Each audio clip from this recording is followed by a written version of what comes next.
Praise the Lord అందరికీ. దేవుడు మనల్ని ప్రేమించి మనకు మరి యొక్క ప్రభు దినాన్ని ప్రసాదించినందుకు ఆయనకు వందనములు చెల్లిస్తున్నాము. ఈ దినం ఆరాధన పరిచయను ప్రారంభించుకున్నాం. ప్రార్థన. ప్రేమగల మా తండ్రి, మా నమ్మకమైన దేవ, మా ప్రభు మా రక్షకుడైన యేసుక్రీస్తు నమ్మకమైన నామములో మరొకసారి ప్రభు దినమందు మేము చేరి నేను స్తుతించి ఆరాధించుటకై మీరు మాకు ఇచ్చిన మంచి సమయం బట్టి మిమ్మల్ని స్తుతిస్తూ ఆరాధిస్తున్నాము.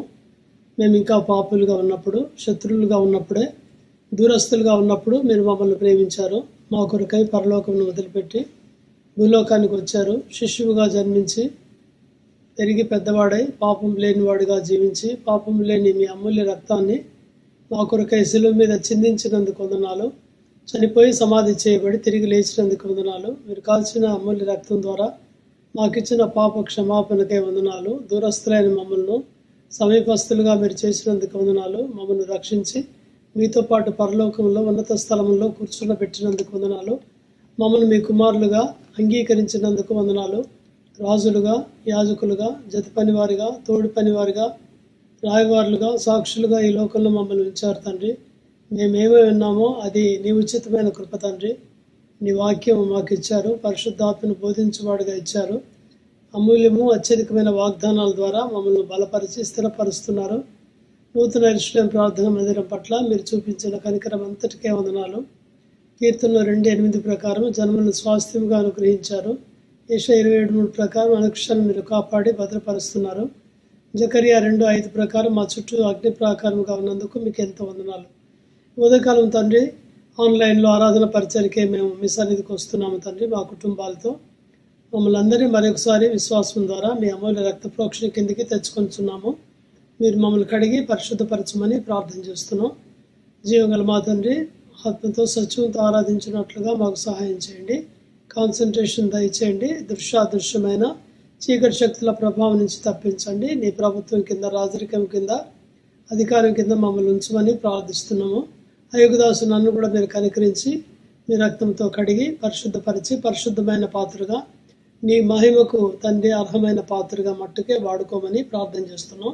పాడే పాటలను ఆశీర్వదించండి. ఆరాధన వాక్యం దీవించండి. ఆరాధించే సమయం దీవెనకరంగా ఉంచండి. బల్ల వాక్యం అనుగ్రహించండి. బల్లలో యోగ్యంగా పాల్పొందుటకు మీ సహాయం కోరుతున్నాం.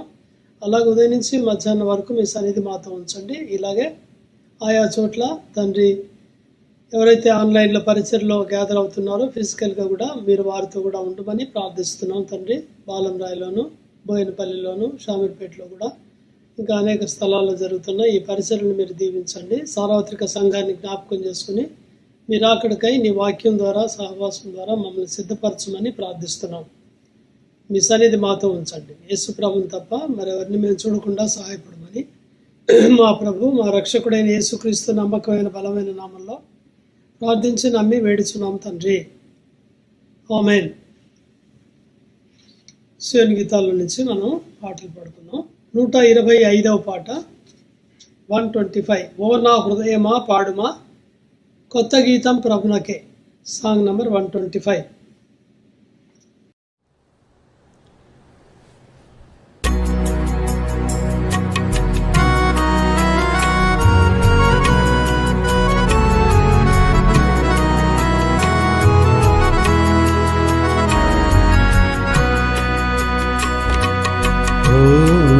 హృదయమా పాడుమా కృత గీతం ప్రభునకే. ఎంతో ఆనందం వర్ణింపజాల, ఎంతో ఆనందం వర్ణింపజాల, ఎంతో ప్రభువు ప్రేమ. హృదయమా పాడుమా క్రీస్తునందు స్వాస్థ్యము చేసే తన సంకల్పం అద్భుతమది. క్రీస్తునందు స్వాస్థ్యము చేసే తన సంకల్పం అద్భుతమది. భూమి పునాది వేయక మునుపే, భూమి పునాది వేయక మునుపే ఏర్పరచుకొనెను. హృదయమా పాడుమా, ఓ నా హృదయమా పాడుమా, కృతగీతం ప్రభునకే. ఎంతో ఆనందం వర్ణింపజాల, ఎంతో ఆనందం వర్ణింపజాల, ప్రభువు ప్రేమ. హృదయమా పాడుమా, క్రీస్తునందు నన్ను క్షమించి రక్తము కార్చి కడిగేను నన్ను. క్రీస్తునందు నన్ను క్షమించి రక్తము కార్చి కడిగేను నన్ను. విడిపించి నన్ను నీతిగా తీర్చి, విడిపించి నన్ను నీతిగా తీర్చి పవిత్రపరచెను. హృదయమా పాడుమా, ఓ నా హృదయమా పాడుమా, కృతగీతం ప్రభునకే. ఎంతో ఆనందం వర్ణింపజాల, ఎంతో ఆనందం వర్ణింపజాల, ఎంతో ప్రభువు ప్రేమ. హృదయమా పాడుమా, క్రీస్తులో నన్ను దరికి పిలిచి చేర్చే క్రొత్త వ్యక్తిగా చేయా. క్రీస్తులో నన్ను దరికి పిలిచి చేర్చి క్రొత్త వ్యక్తిగా చేయా. కూర్చెను ప్రభు ఆ మధ్యపు గోడ, కూర్చెను ప్రభు ఆ మధ్యపు గోడ, కోరి చేరి ఉండెను. హృదయమా పాడుమా, ఓ నా హృదయమా పాడుమా, కృతగీతం ప్రభునకే. ఎంతో ఆనందం వర్ణింపజాల, ఎంతో ఆనందం వర్ణింపజాల, ఎంతో ప్రభువు ప్రేమ. హృదయమా పాడుమా, క్రీస్తులో యున్నా ఏ శిక్ష లేదు, స్వతంత్రము క్రీస్తునందే. క్రీస్తులో యున్నా ఏ శిక్ష లేదు, స్వాతంత్రము క్రీస్తునందే. క్రీస్తే పరమున కూర్చుండబెట్టి, క్రీస్తే పరమున కూర్చుండబెట్టి కొత్త సృష్టిగా చేసే. హృదయమా పాడుమా, ఓ నా హృదయమా పాడుమా, కృతగీతం ప్రభునకే. ఎంతో ఆనందం వర్ణింపజాల, ఆనందం వర్ణింపజాల, ఎంతో ప్రభువు ప్రేమ. హృదయమా పాడుమా, క్రీస్తులో దొరికే ఆశీర్వాదం, శాంతి ఆనందం దొరికేను మనకు.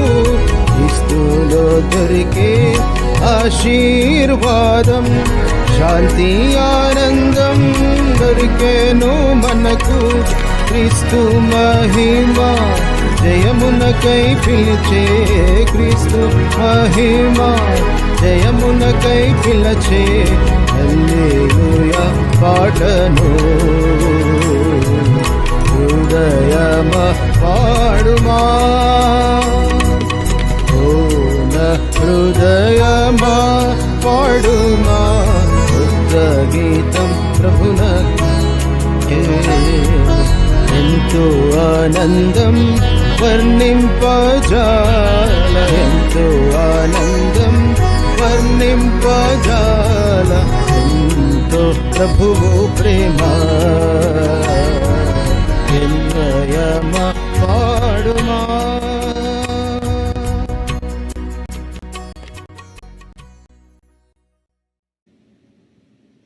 తర్వాత ఇంకొక పాట పాడుకుందాం.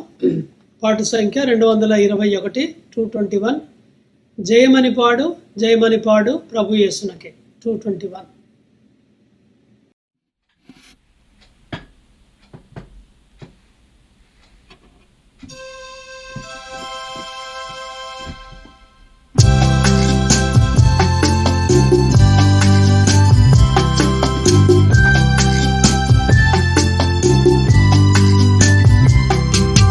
జయమాని పాడు జయమాని పాడు ప్రభు యేసునకే.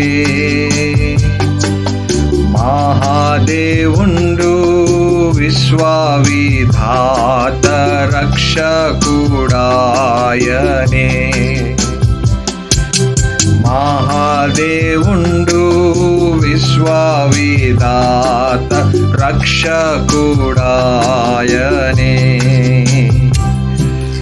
ఆది అంతము అల్ఫా ఓమేగా ఆయనే ప్రభువు. ఆది అంతము అల్ఫా ఓమేగా ఆయనే ప్రభువు. ఆయనయేగా రానున్నవాడు శక్తిమంతుడు. ఆయనయేగా రానున్నవాడు శక్తిమంతుడు. శక్తిమంతుడు. జయమాని పాడు జయమాని పాడు ప్రభు యేసునకే.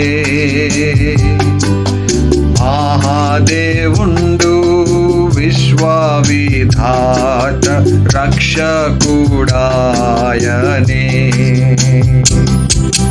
మహాదేవుండు విశ్వవిధాత రక్షకుడాయనే.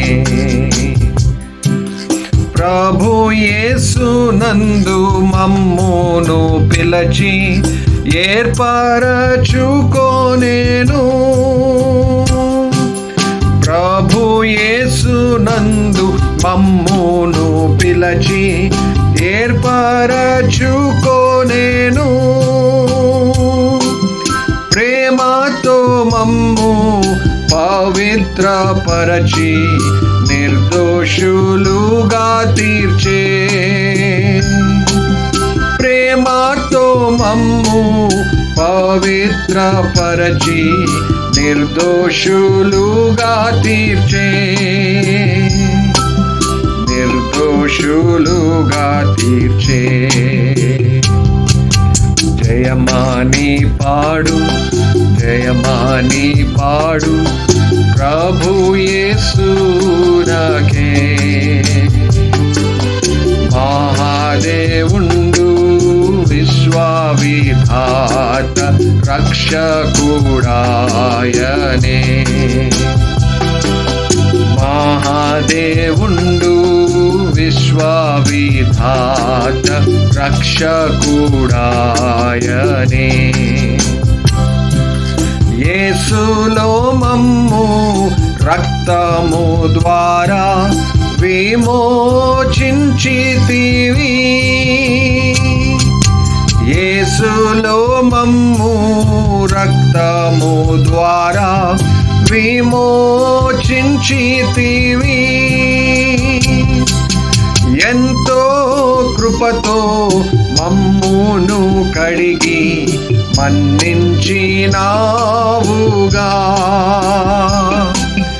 ఎంతో కృపతో మమ్మును కడిగి మన్నించినావుగా మన్నించినావుగా. జయమాని పాడు జయమాని పాడు ప్రభు యేసునకే. మహాదేవుండు విశ్వవిధాత రక్షకుడాయనే. మహాదేవుండు విశ్వవిధాత రక్షకుడాయనే. యేసులో మాకు ఏ శిక్ష లేదు, భయము బాసేగా. యేసులో మాకు ఏ శిక్ష లేదు, భయము బాసేగా. వాసిగా మరణ బలము తొలగించి పాపము బాపేగా. వాసిగా మరణ బలము తొలగించి పాపము బాపేగా. పాపము బాపేగా. జయమాని పాడు జయమాని పాడు ప్రభు యేసునకే. మహాదేవుండు విశ్వవిధాత రక్షకుడాయనే. మహాదేవుండు విశ్వవిధాత రక్షకుడాయనే. క్రీస్తులో మమ్ము నూతన పరచి తండ్రిని తెలిపేను. క్రీస్తులో మమ్ము నూతన పరచి తండ్రిని తెలిపేను. కరుణించి మమ్ము అంగీకరించే ఎంతో అద్భుతము. కరుణించి మమ్ము అంగీకరించే ఎంతో అద్భుతము. ఎంతో అద్భుతము. జయమాని పాడు జయమాని పాడు ప్రభు యేసునకే. మహాదేవుండు విశ్వవిధాత రక్షకుడాయనే. మహాదేవుండు విశ్వవిధాత రక్షకుడాయనే. మా స్వాస్థ్యమునకు సంచకరువుగా ఆత్మముద్రానిచ్చెను. మా స్వాస్థ్యమునకు సంచకరువుగా ఆత్మముద్రానిచ్చెను. మనోనేత్రములు వెలిగించి మాకు గొప్ప నిరీక్షణనిచ్చే. మనోనేత్రములు వెలిగించి మాకు గొప్ప నిరీక్షణనిచ్చే. గొప్ప నిరీక్షణనిచ్చే. జయమాని పాడు జయమాని పాడు ప్రభు యేసునకే. మహాదేవుండు విశ్వవిధాత రక్షకుడాయనే. మహాదేవుండు విశ్వవిధాత రక్షకుడాయనే. ప్రభు క్రీస్తులో వాడబడిన స్వాస్థ్యముగానైతిమి ప్రభు క్రీస్తులో వాడబారని స్వాస్థ్యముగానైతిమి పరిశుద్ధులలో మహిమైశ్వర్యంబు ఎంతో గొప్పది పరిశుద్ధులలో మహిమైశ్వర్యంబు ఎంతో గొప్పది ఎంతో గొప్పది జయమాని పాడు జయమాని పాడు ప్రభు యేసునకే మహాదేవుండు విశ్వవిధాత రక్షకుడాయనే మహాదేవుండు విశ్వవిధాత రక్షకుడాయనే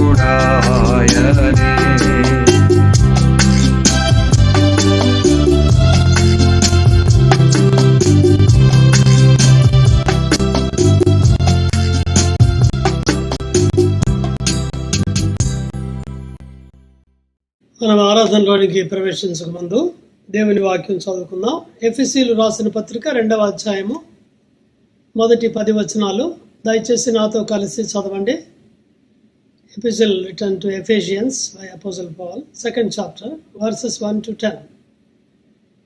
please read with me together. మీ అపరాధముల చేతను పాపముల చేతను మీరు చచ్చిన వారై ఉండగా ఆయన మిమ్మును క్రీస్తుతో కూడా బ్రతికించను.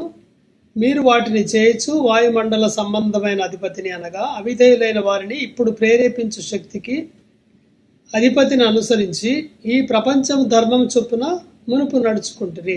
వారితో కలిసి మనమందరమును శరీరం యొక్కయు మనస్సు యొక్కయు కోరికలు నెరవేర్చుకొనుచు మన శరీరాశులను అనుసరించి మునుపు ప్రవర్తించుచు కడమ వారి వలనే స్వభావ సిద్ధముగా దైవోగ్రతకు పాత్రులమై ఉంటివి. అయినను దేవుడు కరుణా సంపన్నుడై ఉండి మనము మన అపరాధముల చేత చచ్చిన వారమై ఉండినప్పుడు సైతము మన ఎడల చూపిన తన మహాప్రేమ చేత మనలను క్రీస్తుతో కూడా బ్రతికించను. కృపచేత మీరు రక్షింపబడి ఉన్నారు. క్రీస్తు యేసునందు ఆయన మనకు చేసిన ఉపకారం ద్వారా అత్యధికమైన తన కృపా మహదైశ్వర్యమును రాబో యుగములలో కనపరచు నిమిత్తము క్రీస్తు యేసునందు మనలను ఆయనతో కూడా లేపి పరలోకమందు ఆయనతో కూడా కూర్చుండబెట్టెను. మీరు విశ్వాసము ద్వారా కృపచేతనే రక్షింపబడి ఉన్నారు. ఇది మీ వలన కలిగినది కాదు, దేవుని వరమే. అది క్రియల వల్ల కలిగినది కాదు కనుక ఎవడనూ అతిశయపడడం వీలు లేదు. మరియు వాటి యందు మనం నడుచుకొనవలనని దేవుడు ముందుగా సిద్ధపరిచిన సత్క్రియలు చేయుటకై మనం క్రీస్తు యేసునందు సృష్టింపబడిన వారమై ఆయన చేసిన పని అయి ఉన్నాము. పౌలు ఎఫెసీయులకు రాసిన పత్రిక ఇది. చెరసాల నుంచి రాసిన 4 పత్రికల్లో ఒక పత్రిక ఇది. 4 ప్రిజన్ లెటర్స్ రాశాడు. ఎఫెసీయులకు, ఫిలిప్పీలకు, కొలస్సీయులకు, ఫిలెమోనుకు రాశాడు. ఎఫెసీ సంఘము అపోస్తుల కార్యాల్లో ఇది పౌలు వెళ్తాడు అక్కడికి 19వ అధ్యాయంలో. అక్కడ చాలా పెద్ద గందరగోళం కూడా అవుతుంది. చాలామంది అక్కడ చేరి ఎదిరించారు. వారందరూ 2 గంటల సేపు ఎఫెసీయుల అర్తెమిదేవి మహాదేవి అని కేకలేశారు. 19వ అధ్యాయం 34వ వచనంలో ఉంది. వారు అర్తెమిదేవిని పూజించేవారు. డయానా అని కూడా అంటారు. సో అది చాలా ఫేమస్ దేవత అన్నమాట. మనకు ఇండియాలో తిరుపతి ఎలాగో అలాగా గ్రీకు దేశాల్లో అది చాలా ప్రఖ్యాతి చెందిన టెంపుల్. అది చాలామంది ఇది వరల్డ్ వండర్స్. పాతకాలంలో ప్రాచీన కాలంలో 7 అద్భుతాలు ప్రపంచ వింతల్లో అది కూడా ఒక వింతగా భావించేవారు. అర్తెమిదేవి అంటారు. తర్వాత డయానా అని కూడా పిలుస్తారు. ఎఫెసీయుల సంఘంలో ఎఫెసీయుల మధ్యలో పౌలు 3 సంవత్సరాలు తన పరిచర్య చేశాడు. 2nd మిషనరీ జర్నీలో. పౌలు అక్కడ అన్ని సంవత్సరాలు ఉన్నాడు కాబట్టి అది చాలా డాక్ట్రినల్గా, అంటే సిద్ధాంతపరంగా అది చాలా రిచ్ అసెంబ్లీ, అంటే చాలా లేఖనాలు వారికి తెలుసు, పౌలు బోధ విన్నారు కాబట్టి. మామూలుగా కూడా రిచ్, అది కమర్షియల్ సెంటర్ కాబట్టి. కానీ దేవుని వాక్యంలో చాలామంది అక్కడ వెళ్ళి పరిచయం చేశారు. పౌలే కాదు, తర్వాత తిమోతిని పంపిస్తాడు, అక్కడ ప్రిసిల్లాకులను ఉంచుతాడు, తర్వాత యేసుప్రభు ప్రేమించిన శిష్యుడు యోహాను వెళ్ళి పరిచయం చేస్తాడు.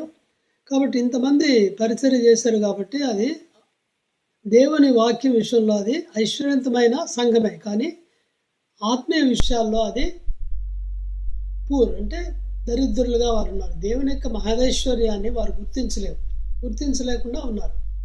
సో ఎఫెసీలో రిచెస్ ఇన్ క్రైస్ట్ అనేది ఒక అంశం. ఇందులో యేసు ప్రభు యొక్క ఐశ్వర్యము, ఇందులో చాలా టాపిక్స్ ఉన్నాయి. సంఘం గురించి కూడా ఇందులో రాయబడింది. యేసు ప్రభు యొక్క సంఘము ఆయన శరీరానికి పోల్చబడింది. ఎఫెసీ 1:23.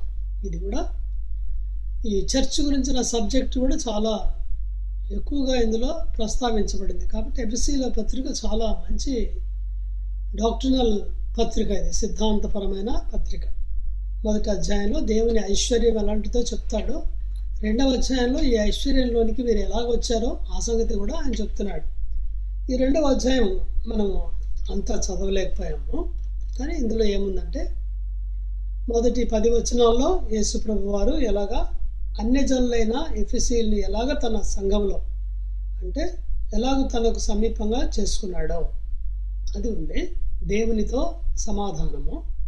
తర్వాత వచనాల్లో సహా విశ్వాసులతో, అంటే ఆ రోజుల్లోనది యూదులు వీరి అన్యజనులు కాబట్టి వీరితో ఎలాగా సమాధానపరిచాడో ఈ 2 విషయాలు ప్రాముఖ్యంగా ఉన్నాయి ఇందులో. ఇప్పుడు మనం ఆరాధించడానికి మనం ఏం చూస్తున్నామంటే, మునుపు మనం ఎలాగుంటివి ఎఫెసీల వలె అన్యజనుల వలె, ఇప్పుడు మనం ఏమయ్యాము. ఇది దేని వల్ల జరిగిందంటే యేసు ప్రభు నందు. ఈ మాటలు మనం ఎక్కువగా చూస్తాం.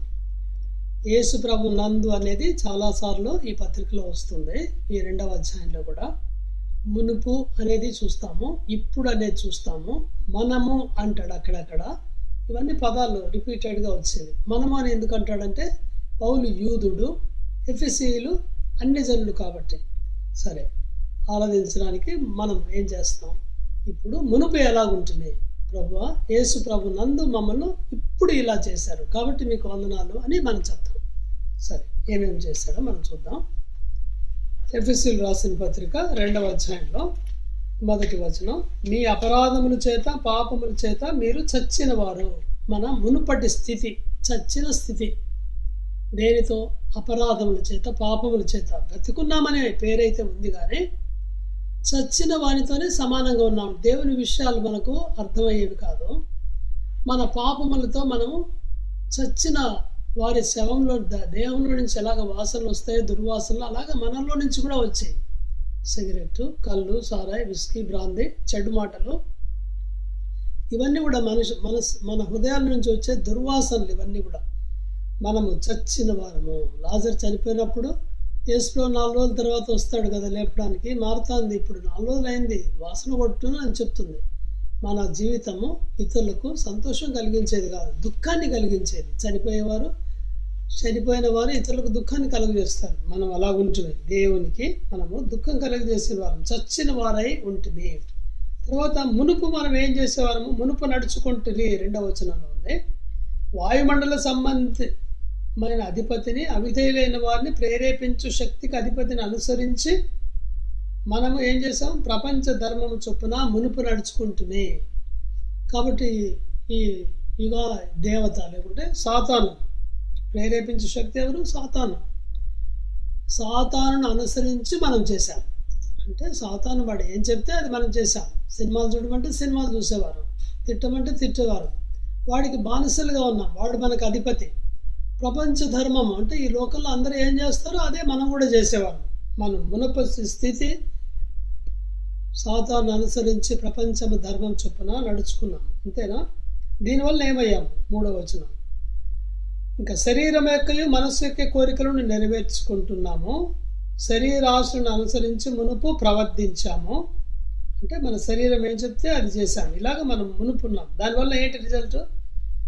కడమ వారి వలనే స్వభావ సిద్ధముగా దైవోగ్రతకు పాత్రలమై ఉంటుంది.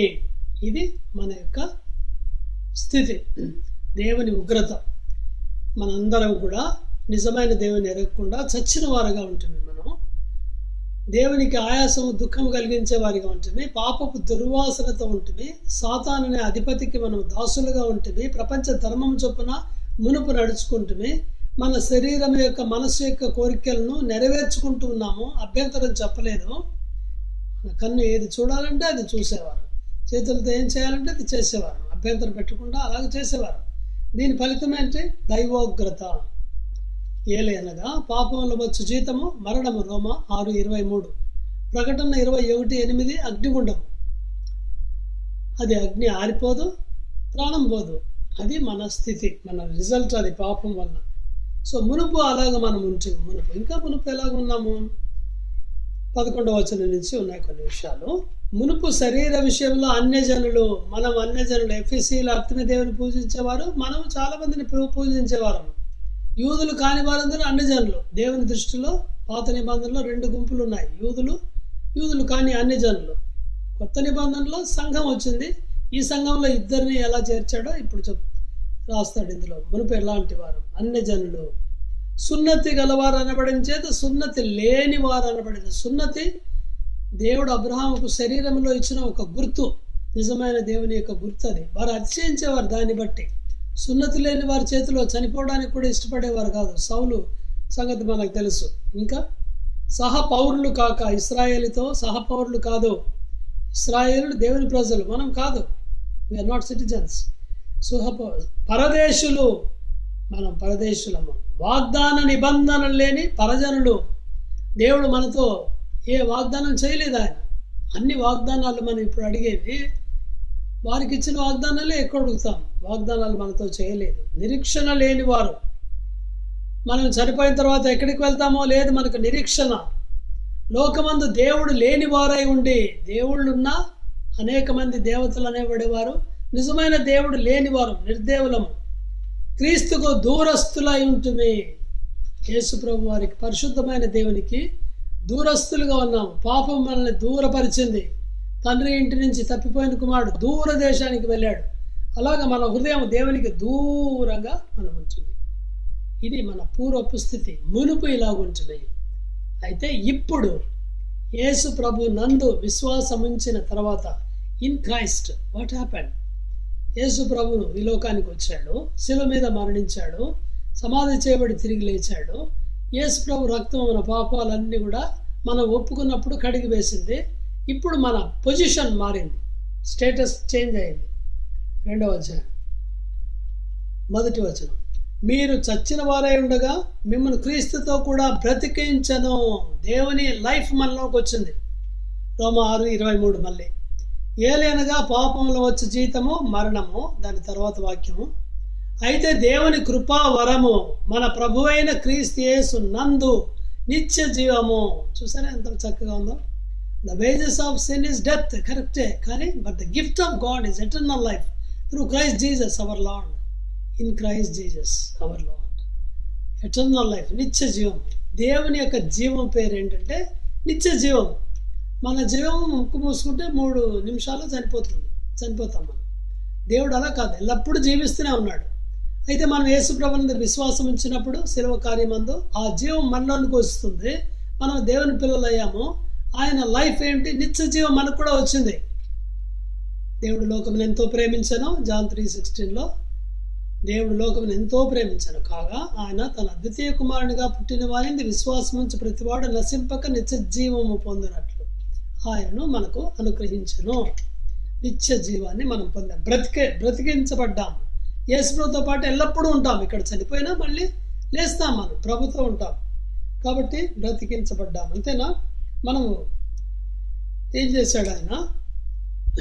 5వ వచనంలో ప్రేమ చేత మనలను క్రీస్తుతో కూడా బ్రతికించాను. కృపచేత మీరు రక్షించబడి ఉన్నారు. కృప అనేది మనం చూస్తాం. కరుణా సంపన్నుడై 4వ వచనం. దేవుడు కరుణా సంపన్నుడు. కరుణ చూపించాడు మన పట్ల, కనికరము, కృప చూపించాడు. కృపా మహదైశ్వర్యము అంటే రిచ్ ఇన్ హిస్ గ్రేస్ అన్నమాట. ఇప్పుడు ఏం చేశాడు? ఆయనతో కూడా లేపి 7వ వచనం రక్షించాడు, తర్వాత లేపాడు, కూర్చుండబెట్టను. ఇవి ఆయన చేసిన పనులు. యేసు ప్రభువుని విశ్వాసం ఉంచాము. ఇది కృప ద్వారా కలిగినది మనకు రక్షణ అనేది కృప. కనికరం అంటే ఏంటి? మనం దేనికి పాత్రలమో అది రాకుండా, దేనికి అర్హులమో అది తీసివేయడం. ఒకడు నరహంతకుడు చంపాడు, ఉరిశిక్ష విధించారు, కానీ ప్రెసిడెంట్ గారు క్షమిస్తాడు, పోయింది. మెర్సీ పిటిషన్ అంటారు దాన్ని కూడా, పెట్టుకునేది క్షమాపణ పత్రాన్ని. అయితే ఆ ప్రెసిడెంట్ గారు ఈ అబ్బాయిని తన దత్తపుత్రుడిగా స్వీకరించాడు అనుకుందాం. దానికి అర్హుడు కాదు ఆయన. He is not fit, he is not worthy for that.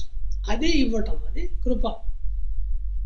మనము దేనికి యోగ్యులము కాదో అది ప్రభు మనకి ఇస్తున్నాడు, అది కృప. We don't deserve it. God in His grace gives us what we do not deserve. And in His mercy, He does not give us what we do deserve. This is grace and mercy. కృప ద్వారా, నీతి క్రియల ద్వారా కాదు, మంచి క్రియల ద్వారా కాదు మనం రక్షించింది. ఏ పుణ్యకార్యం చేయలేదు మనము, అవి బేస్ కాదు రక్షణకి. ఆయన కృప. గ్రేస్ మార్కులు అంటారు కదా, రాయకుండా పరీక్ష పాస్ అవుతారు గ్రేస్ మార్క్స్ వేస్తే. అలా చేశాడు మనల్ని.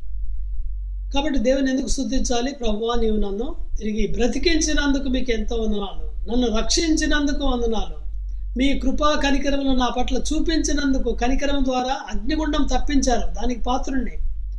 అంతేకాదు కృప ద్వారా నన్ను లేపి మీతో పాటు కూర్చుండబెట్టుకున్నారు. చూడండి, ఇది కృప. We don't deserve it. కూర్చుండబెట్టును అని లేదు ఇక్కడ, కూర్చుండబెట్టాను past tense. Already we are seated along with Jesus Christ. This is a great privilege for us. దానికి మనం యోగ్యులమా? కాదు. ఎవరైనా ఆఫీస్కి వెళ్ళారు అనుకోండి, బ్యాంక్కి వెళ్ళారు, మేనేజర్ గారు కూర్చొని ఉంటారు ఇలాగా. మనం వెళ్తే ఎదురు సీట్లో కూర్చోమంటాడు కదా. అయితే అలా కాదు, తన సింహాసనం మీద తనతో పాటు కూర్చుండబెట్టుకుంటున్నాడు. ఎంత గొప్ప సంగతి కదా. We don't deserve it. కృపచేతనే రక్షించబడి ఉన్నారు. 8వ వచనం. ఇది మీ వల్ల కలిగింది కాదు, దేవుని వరమే. It's a gift of God. కాబట్టి అతిశయపడడానికి వీలు లేదు. ఇంకా ఏం చేశాడు? మనల్ని బ్రతికించాడు, రక్షించాడు, ప్రేమ చేత, కనికరం చేత, కృప ద్వారా మనల్ని లేపి తనతో పాటు కూర్చుండబెట్టుకున్నాడు. ఇప్పుడు ఏం చేస్తున్నాడు? మనము నడుచుకొనవలనే 10వ వచనం. ముందుగా సిద్ధపరిచిన సత్క్రియలు చేయడానికి క్రీస్తు యేసునందు సృష్టించబడిన వారము. ఇప్పుడు యేసు ప్రభునందు నూతన సృష్టి అయ్యాం మనం. 2 కొరింథీ 5:17. కాగా ఎవడైనా క్రీస్తు నందు నీడలా వాడు నూతన సృష్టి, పాతవి గతించను, ఇదిగో కొత్త వాయను. మనం కొత్త సృష్టి. యేసు ప్రభునందు సుమా ఇవన్నీ జరిగేది. ఆయన చేసిన పని, దేవుని చేతి పని. ఇప్పుడు దేవుడు మనల్ని మన ద్వారా పని చేస్తున్నాడు. చేతి పని అంటే సపోజ్ ఏదైనా వస్తువు నేను చేశాను అనుకోండి, ఆ వస్తువు చూసిన వారు అది చాలా బాగుంటే ఎవరు చేశారంటారు కదా. అలాగా మనము దేవుని చేతితో చేసిన పని ఇప్పుడు మార్చబడిన వారము, కొత్త వారం మనం. అంతేనా? ఇంకా ఏం చేశాడు? 11 నుంచి మనం చూసాం కదా. 11 నుంచి, మునుపు మనము అన్ని జనులము, సున్నతి లేని వారు అనబడే వారము, సహపౌరులు కాదు, పరదేశులు, వాగ్దాన నిబంధన లేదు, పరజనులు, నిరీక్షణ లేని వారు. చాలా పెద్ద లిస్ట్ ఉంది కదా. దేవుడు లేని వారు క్రీస్తుకు దూరస్తులు. అయితే ఇప్పుడు ఇది జ్ఞాపకం చేసుకుంటాం ఆరాధనప్పుడు మనం. 13వ వచనం. అయినను మునుపు దూరస్తులైన మీరు ఇప్పుడు క్రీస్తు యేసునందు క్రీస్తు రక్తం వల్ల సమీపస్తులై ఉన్నారు. యేసు ప్రభు రక్తం ద్వారా సమీపస్తులయ్యాము. పరిశుద్ధుడు దేవుడు, తండ్రి అయిన దేవుడు. మనము పాపులము. ఈ పాపానికి పరిహారం చెల్లించాలి, ప్రాయశ్చిత్తం చేయాలి. మనం చేయలేము. పరిశుద్ధ రక్తం కావాలి. దేవుడు డిమాండ్ చేస్తున్నాడు. యేసు ప్రభు వచ్చాడు, పరిశుద్ధంగా జీవించాడు, పరిశుద్ధమైన రక్తం కార్చాడు శిలువ మీద. ఈ రక్తం ద్వారా తండ్రి అయిన దేవునితో ఈ పాపి అయిన మనుషుడు ఇప్పుడు సమాధానపరచబడ్డాడు. దూరస్తుడు ముందు, ఇప్పుడు సమీపస్తుడుగా అయ్యాడు. ఇది ఆయన చేసిన మొదటి కార్యం. దేవునికి సమీపస్తులే ఉన్నాం. అంతేనా? అంతేకాదు, ఇప్పుడు అంటాడు మన సమాధానం అంటాడు. ఇప్పుడు 14. మీకును మాకు నుండిన ద్వేషమును, అంటే యూదులకు అన్ని జనులకు, విధి రూపకమైన ఆజ్ఞలు గల ధర్మశాస్త్రమును శరీరమందు కొట్టివేటి చేత మధ్య గోడను పడగొట్టి, యూదులకు అన్ని జనులకు మధ్యలో గోడ ఉంది. అన్ని జనులు యూదా మతాన్ని అవలంబించినప్పటికీ ఆలయంలోనికి రావడానికి వీల్లేదు. ఒక వాల్ కట్టేశారు, అక్కడి దాకే రావాలి. అది దాటి లోపలికి వచ్చారా వారి మరణానికి వారే బాధ్యులు అని పెద్ద బోర్డు ఉంది అక్కడ. అలాంటి స్థితి అన్నమాట. మనం అలాంటి వారమే. యూదులతో మనకేమి వారసత్వం లేదు. ఇప్పుడేం చేశాడు? ఆ మధ్య గోడను పడగొట్టేశాడు. Praise the lord. ఇప్పుడు యూదులతో మనం సమాన వారసులము. అంటే అబ్రహాంతో కూడా సమాన వారసులము. అబ్రహాంకి ఇచ్చిన వాగ్దానాలు మనం అడుగుతాం. నిన్ను ఆశీర్వదించే వారిని ఆశీర్వదించదను, నిన్ను ఆశీర్వదించే అనేకులకు ఆశీర్వాదంగా చేస్తాను. ఇవన్నీ 7 వాగ్దానం 12వ అధ్యాయం ఆదికాండంలో ఉన్నాయి. అవన్నీ మనం క్లెయిమ్ చేస్తున్నాం. ఇప్పుడు భయపడకము, నేను నీకు తోడై ఉన్నాను, దిగులు పడకము, నీకు సాయం చేయవాడును నేనే. యెషయా 41:10. ఆ వాగ్దానం మనం అడుగుతున్నాం ఇప్పుడు కదా. నిశ్చయంగా నీకు తోడై ఉందును. మోషేకి ఇచ్చిన వాగ్దానాలు మనం అడుగుతున్నాం. వారి వాగ్దానాలు దేవుడు మనకిచ్చాడు. ఇప్పుడు వాగ్దానంలో మనం పాలివారమయ్యాము. దూరస్తులు సమీపస్తులు దేవునితో అయ్యాము. రెండవ స్టేజ్ ఏంటంటే యూదులతో సమాన వారసులు. యూదులే కాదు, మనందరూ కూడా రక్షణ పొందిన వారు, యేసుప్రభు రక్తంలో కడగబడిన వారందరూ కూడా ఇప్పుడు ఏక పట్టణస్థులు. ఒకే కుటుంబానికి సంబంధించిన వారు, ఒకే పట్టణానికి సంబంధించిన వారు, ఒకే ఇంటి పేరు మనది. దేవుని ఇంటి పేరు, అవి ఇవి కాదు. మీ ఇంటి పేరు ఏంటంటే దేవుని ఇంటి పేరు, అందరికి ఒకటే. ఎంత గొప్ప సంగతి! అబ్రహాం, ఇస్సాకు, యాకోబులు ఏ వీధిలో ఉంటారో ఆ వీధి, ఏ ఇంటి పేరుతో పిలువబడుతున్నారో ఆ ఇంటి పేరు మనకు కూడా వచ్చింది. దేవుని ఇంటి వారు, దూరస్తులు, సమీపస్తులు, ఇదంతా కూడా దేవుడు తన ద్వారా చేశాడు. తన యందు, ఆత్మ యందు. 19వ వచనం 2:19. కాబట్టి ఇక మీదట పరజనులు పరదేశులే ఉండదు, మీరు పరిశుద్ధులతో ఏక పట్టణస్థులను దేవుని ఇంటివారు. ఎంత గొప్ప ఆధిక్యత! మన ఇంటి పేరు తీసేశారు. పాపం ఇంటివారు మనం, ఆ ఇంటి పేరు పోయింది. దేవుని ఇంటివారు, పరిశుద్ధులు, మన టైటిల్ మారిపోయింది. దేవుని పట్టణంలో మనం ఉన్నాము. పరిశుద్ధమైన దేవాలయం కట్టడం, ఎన్ని అడ్జెక్టివ్స్ ఇచ్చాడు దేవుడు, ఎన్ని గుణ లక్షణాలు. We are his building. ఆయన కడుతున్నాడు, మనల్ని పరిశుద్ధ స్థలముగా కడుతున్నాడు. ఎంత గొప్ప ఆధిక్యతలు ఇచ్చాడు. ఇది ఒక మర్మం. యాక్చువల్గా ఇట్స్ అ గ్రేట్ మిస్టరీ. యూదులతో సమాన వారసులు అంటే వారికి కూడా తెలియదు, యూదులకు తెలియదు ఇలా చేస్తాడని. ప్రవక్తలకు కూడా తెలియదు ఈ సంగతి ఇలా చేస్తాడని. ఆశీర్వదిస్తాడు అన్ని జనులు అనే విషయం తెలుసు, దేవదూతలకు ఈ విషయం తెలియదు. అందుకని ఇది మర్మం అని 3వ అధ్యాయంలో రాస్తున్నాడు. ఎట్లనగా 3:3 క్రీస్తు మర్మము దేవదర్శనం వల్ల నాకు తెలియపరచబడింది. ఈ మర్మం ఇప్పుడు 5వ వచనం. ఆత్మ మూలంగా దేవుని పరిశుద్ధులకు, అపోస్తులకు, ప్రవక్తులకు బయలుపరచబడి ఉన్నట్టుగా పూర్వకాలమందు మనుషులకు తెలియపరచబడలేదు. ఎడవన్నో ఈ మర్మం ఏంటి? 6th అన్యజనులు సువార్త వలన క్రీస్తు యేసునందు యూదులతో పాటు సమాన వారసులు, ఒక శరీరమందలి సాటి అవయములు, వాగ్దానములో పాలివారులనై ఉన్నారన్నుటయే. ఇప్పుడు ఏం చేస్తున్నాడు ఆయన? సంఘము ద్వారా బయలుపరుస్తున్నాడు ప్రధానులకు. 11వ వచనం 8 నుంచి ఉంది, 8 నుంచి 11 దాకా. ప్రధానులకు, అధికారులకు సంఘం ద్వారా. చూడండి, ఇంత గొప్ప మర్మము బయలుపరచబడింది ఇప్పుడు మనకు కూడా. పౌలు ద్వారా బయలుపరచబడింది. ఎంత గొప్ప ధన్యత కదా! సంఘము దేవుని శరీరం, మనం ఆయన శిరస్సు. యూదులు ఒక చేయి అయితే మనం ఒక చేయి. ఎంత గొప్ప మిస్టరీ ఇది! దేవుడు ఇలాంటి గొప్ప సంఘంలో మనల్ని చేర్చాడు, సహవాసం ఇచ్చాడు. కాబట్టి ఇప్పుడు ప్రభుని ఆరాధిస్తాం. ప్రభువా, నీకు పరిశుద్ధమైన దేవుడు, తండ్రి అయిన దేవునితో మమ్మల్ని సమాధానపరిచినందుకు వదనాలు, ఐక్యపరిచినందుకు వదనాలు. అది ఒకటి. ఒకరితో ఒకరం ఇప్పుడు సమాధానం కలిగి ఉన్నందుకు వదనాలు. యూదులతో పాటు సమాన వారసులు. ఇవన్నీ కూడా ఎలా చేశారో యేసు ప్రభు నందు. కాబట్టి మనం గుర్తు చేసుకున్నాం. జ్ఞాపకం చేసుకోండి అంటున్నాడు కదా. మునుపు ఎలా ఉంటుమే అవి జ్ఞాపకం చేసుకున్నాం. ఇప్పుడు ఎలాగయ్యాము దాన్ని జ్ఞాపకం చేసుకున్నాం. ఎలాగయ్యాము? యేసు ప్రభు నందు విశ్వాసం ఉంచడం ద్వారా, కృప ద్వారా, ఆయన కనికరం ద్వారా, మహాప్రేమ చేత ప్రేమించాడు మనల్ని. మన కొరకు శిలువ మీద చనిపోయాడు, రక్తం కార్చాడు. ఈ రక్తమందు విశ్వాసం ఉంచడం ద్వారా ఇన్ని ఆధిక్యతలు దేవుడు మనకిచ్చాడు. కాబట్టి ప్రభుతో చేద్దాం. ప్రభువా, నీకు వందనాలు దీని కొరకాయి. ఇప్పుడు మనం ఆరాధనలోకి వెళ్దాం. జస్ట్ మీరు పాజ్ చేసుకోండి. ఇంటిలోని వారందరూ ఆరాధించండి, రక్షణ పొందిన వారు. తర్వాత మళ్ళీ ఆన్ చేసుకుని ఆరాధన కార్యక్రమంలో పాల్గొనండి.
మనందరం కలిసి ఆరాధించినట్లుగా 221వ పాట శివుని గీతాల్లో నుంచి జయమని పాడు జయమని పాడు అనే పాట చివరి 2 వచనాలు 6, 7 వచనాలు పాడుకుందాం ఇప్పుడు.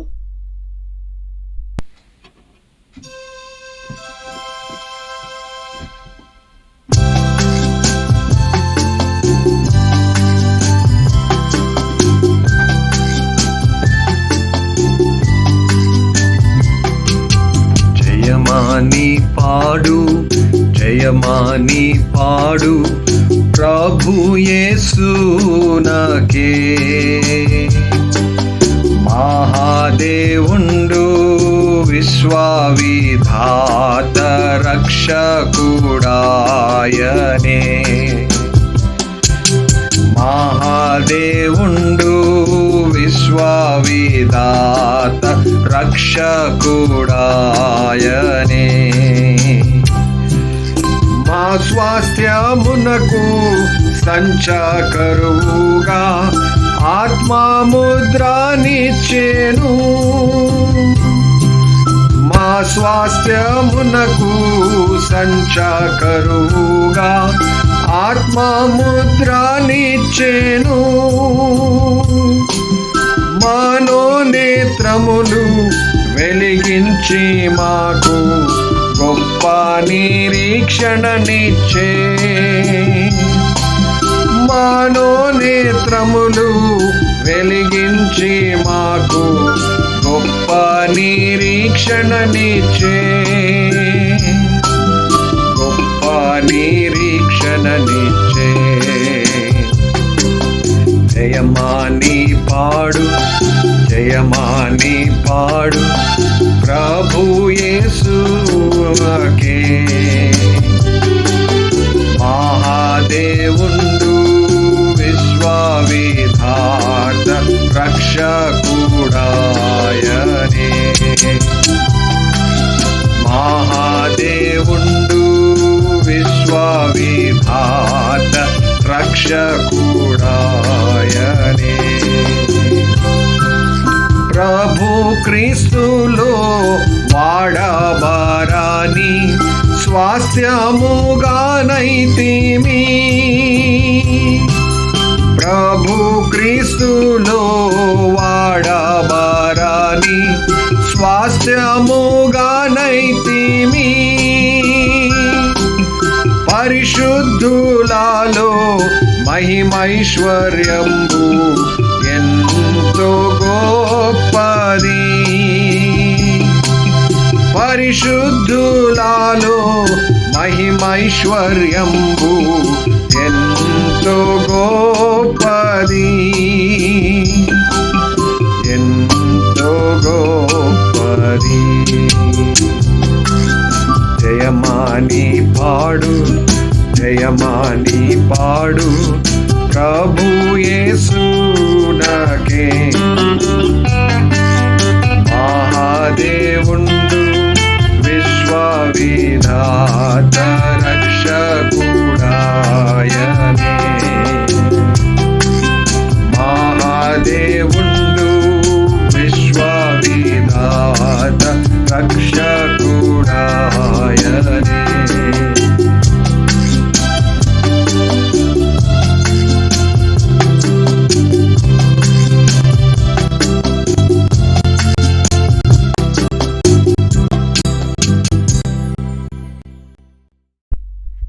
బైబిల్ పల్లవి పాడుకుందాం. బైబిల్ కోరస్ గ్రంథ వాగ్దానములన్నీ నావి అనే పాట బైబిల్ పైకెత్తి పాడండి. గ్రంథ వాగ్దానములన్నీ నావి ప్రతి అధ్యాయము వచనము తన దివ్య ప్రేమ వాగ్దానములు గ్రంథ వాగ్దానములన్నీ నావి every promise in the book is mine every chapter every verse every love all the blessings of his love divine every promise in the book is mine మనము ప్రభు బలలో ప్రవేశించక ముందు పాలు పొందకమునుపు రూతు గ్రంథం 2వ అధ్యాయంలో కొంత భాగాన్ని చదువుకుందాం. Book of Ruth 2nd chapter versus 1 to 12, మొదటి 12 వచనాలు.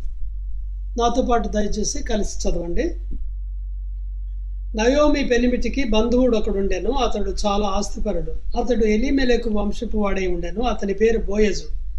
మోయాబీయురాలైన యూతు, నీ సెలవైన ఎడల నేను పొలములోనికి పోయి ఎవని కటాక్షము పొందగలనో వాని వెనుక పరిగ ఏరుకొందునని నయోమితో చెప్పగా ఆమె, నా కుమారి పొమ్మనెను. కాబట్టి ఆమె వెళ్ళి పొలములోనికి వచ్చి చేను కోయువారి వెనక పొలములో ఏరుకొనెను. ఆ పొలములో ఆమె పోయిన భాగము ఎలీమెలెకు వంశపు వాడైన బోయజుది. బోయజు బెత్లెహేము నుండి వచ్చి, యెహోవా మీకు తోడై ఉండునుగాకని చేను కోయువారితో చెప్పగా వారు, యెహోవా నిన్ను ఆశీర్వదించునుగాకనిరి. అప్పుడు బోయజు కోయువారి మీద ఉంచబడిన తన పనివానిని చూచి, ఈ చిన్నది ఎవరిదని అడగగా, కోయువారి మీద ఉంచబడిన ఆ పనివాడు, ఈమె మోయాబు దేశము నుండి నయోమితో కూడా తిరిగి వచ్చిన మోయాబీయురాలైన యవనురాలు. ఆమె నేను కోయువారి వెనుక పనుల మధ్యన ఏరుకొని కూర్చుకొనుటకు దయచేసి నాకు సెలవిమ్మని అడిగాను. ఆమె వచ్చి ఉదయం మొదలుకొని ఇదివరకు ఏరుకొని చుండెను. కొంతసేపు మాత్రము ఆమె ఇంట కూర్చుండెనని వాడు చెప్పాను. అప్పుడు బోయజు రూతుతో, నా కుమారి, నా మాట వినుము. వేరొక పొలంలో ఏరుకొనుటకు పోవద్దు, దీన్ని విడిచిపోవద్దు. ఇచ్చట నా పనికత్తెల యొద్ద నిలకడగా ఉండుము. వారు కోయు చేను కనిపెట్టి వారిని వెంబడించుము. నిన్ను ముట్టకూడదని యవనస్తులకు ఆజ్ఞాపించి ఉన్నాను. నీకు దాహమగున్నప్పుడు కుండల యొద్దకు పోయి పనివారు చేదిన నీళ్లు త్రాగుమని చెప్పాను. అందుకు ఆమె సాగిలపడి తల వంచుకొని, ఏమి తెలిసి పరదేశినైన నా యందు లక్ష్యముంచినట్లు నీకు కటాక్షం కలిగెను అని చెప్పగా బోయజు, నీ పెనిమిటి మరణమైన తర్వాత నీవు నీ అత్తకు చేసినదంతయు నాకు తెలియబడను. నీవు నీ తల్లిదండ్రులను నీ జన్మభూమిని విడిచి ఇంతకు ముందు నీవు ఎరగని జనమున్నతకు వచ్చితివి. యెహోవా నీవు చేసిన దానికి ప్రతిఫలమిచ్చును. ఇశ్రాయేలు దేవుడైన యెహోవా రెక్కల కింద సురక్షితముగా ఉండునట్లు నీవు వచ్చితివి. ఆయన నీకు సంపూర్ణమైన బహుమానం ఇచ్చునని ఆమెకు ఉత్తరం ఇచ్చాను. మరి ఒకసారి ప్రార్థన చేసుకున్నాం. ప్రేమగల మా తండ్రి, మా నమ్మకమైన దేవా, ఇంతవరకు మేము నిన్ను ఆత్మతో సత్యంతో ఆరాధించడానికి సహాయం చేసినందుకు వందనాలు. ఇప్పుడు చదివిన భాగాన్ని ఆశీర్వదించండి. మీ బలలో పాలు పొందుతున్నాము. పరీక్షించుకొని మేము యోగ్యముగా పాలు పొందుటకు మీరు సహాయపడమని ప్రార్థిస్తున్నాం. రూతు జీవితం ద్వారా మీరు మాతో కూడా మాట్లాడండి. నయోమి జీవితం ద్వారా మాట్లాడండి. మా జీవితాలని ప్రభువా నీకు యోగ్యమైనవిగా మీరు చేయండి. యేసు ప్రభు పేరిట వేడుచున్నాం తండ్రి, ఆమెన్. రూతు గ్రంథాన్ని ప్రభు కృప వల్ల మనం ధ్యానిస్తున్నాము. రూత్ అనే పుస్తకాన్ని మనం బుక్ ఆఫ్ రూత్ని బుక్ ఆఫ్ గ్రేస్ అని కూడా మనం పిలవచ్చు. కృపా పుస్తకం.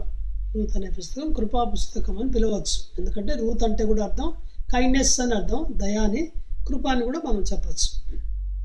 ఇందులో మనం దేవుని దయను చూస్తాం. బైబిల్లో 2 పుస్తకాలే స్త్రీల గురించి నా పుస్తకాలు ఉన్నాయి. అంటే books written about women. Ruth, Esther. Ruth అన్యురాలు యూదుని పెళ్లి చేసుకుంటుంది. ఎస్తేర్ యూదురాలు అన్యరాజును వివాహం చేసుకుంటుంది. ఈ రూతు గ్రంథం జరిగిన పీరియడ్ న్యాయాధిపతుల కాలం అని కూడా మనం చూసాం. 400 సంవత్సరాలు darkest period in the history of Israelites. ఇస్రాయేల్కు రాజు లేడు, ప్రతివాడు తన ఇష్టానుసారముగా ప్రవర్తించుచూ వచ్చును అని మనం చదువుతాం. న్యాయాధిపతుల్లో 4 సార్లు ఈ మాటలు రాయబడ్డాయి. సో ఇలాంటి పరిస్థితుల మధ్యలో రూతు గ్రంథము ఇది ఎడారిలో ఒక వయాశిస్సులాగా, కట్టిక చీకటిలో, కారు చీకటిలో కాంతి రేఖలాగా మనం చెప్పవచ్చు. అకస్మాత్తుగా దేవుని కృప ప్రత్యక్షమయ్యేది చూస్తాం రూతు గ్రంథంలో.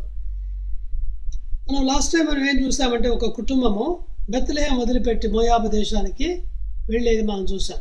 ఆ కుటుంబము ఎలీమెలెకు, నయోమి. ఎందుకు వెళ్ళారు? కరువు వచ్చింది కాబట్టి. బెత్లెహేము అనే మాటకు రెట్టెల ఇల్లు అని అర్థం. కానీ అక్కడ కరువు వచ్చింది. కరువు వచ్చినా కూడా అక్కడి నుంచి వెళ్ళాల్సిన అవసరం లేదు. ఎందుకంటే బెత్లెహేములో చాలామంది ఇదివరకే ఉన్నారు. బోయజ్ ఉన్నాడు, ఇంకా చాలామంది ఉన్నారు. కానీ వీరు వెళ్ళారు. అది వారు చేసిన మిస్టేక్. కొన్ని మిస్టేక్స్ చూసాము, దానివల్ల వచ్చిన మిజరీస్, దుఃఖాలు కూడా మనం చూసాం. సో అక్కడికి వెళ్ళటం మోయాబు దేశం, మోయాబు దేశస్తులతో వారు ఎలాంటి బియ్యం అందకూడదు, అక్కడికి వెళ్ళడానికి వీల్లేదు. యాక్చువల్గా వాళ్ళకి ఎమోషన్ దేవతను పూజిస్తారు, దేవుని సహవాసాన్ని వదిలిపెట్టి వారు వెళ్ళారు అక్కడికి. దానివల్ల అనేక నష్టాలు కూడా ఎదుర్కొన్నారు. టక నష్టాలు చూశాం. ఎలిమెలకు చనిపోయాడు, కుమారులు చనిపోయారు, విధవరాన్రయ్యారు కోడళ్ళు. ఇలాగ దుఃఖం తర్వాత దుఃఖం సంభవించింది. ఇదంతటికి కారణం ఏమిటంటే వారి అవిశ్వాసము, అన్బిలీఫ్. సో మొదటి అధ్యాయంలో అన్బిలీఫ్ అవిశ్వాసం ద్వారా వచ్చిన నష్టాలు. దేవుడు వారిని దర్శిస్తాడని వారు నమ్మలేకపోయారు. వారు పాపం చేసినప్పుడు శిక్షిస్తాడు, కరెక్టే అది. కానీ పశ్చాత్తాపడితే దేవుడు తిరిగి దర్శిస్తాడు. వారు అక్కడే ఉండాల్సిందే. దేవుని వాగ్దానం యందు విశ్వాసం లేకుండా వారు వచ్చారు. అయితే రెండవ అధ్యాయంలో చేంజెస్ మనం చూస్తాం. There are some changes in second chapter. First చాప్టర్లో అన్బిలీఫ్, సెకండ్ చాప్టర్లో ఫెయిత్. అన్బిలీఫ్ టు ఫెయిత్ వస్తారు వాళ్ళు. సో అట్లాగా చేంజెస్. ఇంకా అవిశ్వాసము తర్వాత మళ్ళీ మనం ఏం చూస్తామంటే అవిశ్వాసం తర్వాత రెబెలియన్ అంటే తిరుగుబాటు. దేవునికి తిరుగుబాటు చేస్తున్నారు. నయోమి చనిపోయినాక ఎలిమెలకు వెళ్ళొచ్చు కదా, లేదు, వెళ్ళలేదు. తర్వాత బిట్టర్నెస్ అంటే చేదు పెంచుకుంటుంది, దేవునికి అగెనిస్ట్గా మాట్లాడడం చూస్తుంది, దేవుని బ్లేమ్ చేస్తుంది ఆమె. సో వీటన్నిటి ద్వారా ఏమొచ్చింది, వారికి ఎంప్టీనెస్, శూన్యం, ఖాళీ అయిపోయారు వాళ్ళు. సో మొదటి అధ్యాయాన్ని మనము జస్ట్ ఒక ఈక్వేషన్లో చెప్పాలంటే unbelief plus rebellion plus bitterness is equal to emptiness అని చెప్పచ్చు. అవిశ్వాసము, తిరుగుబాటు, చేదు ఈజ్ ఈక్వల్ టు ఖాళీ జీవితం. అలాగైంది వారి పరిస్థితి.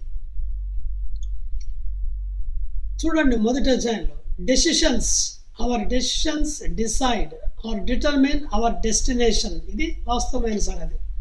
మొదటి అధ్యాయంలో అదే నేర్చుకుంటాం. మన తీర్మానాలు, మనం చేసే తీర్మానాలు, డెసిషన్స్ మన యొక్క గమ్యస్థానాన్ని, అంతాన్ని నిర్ణయిస్తాయి.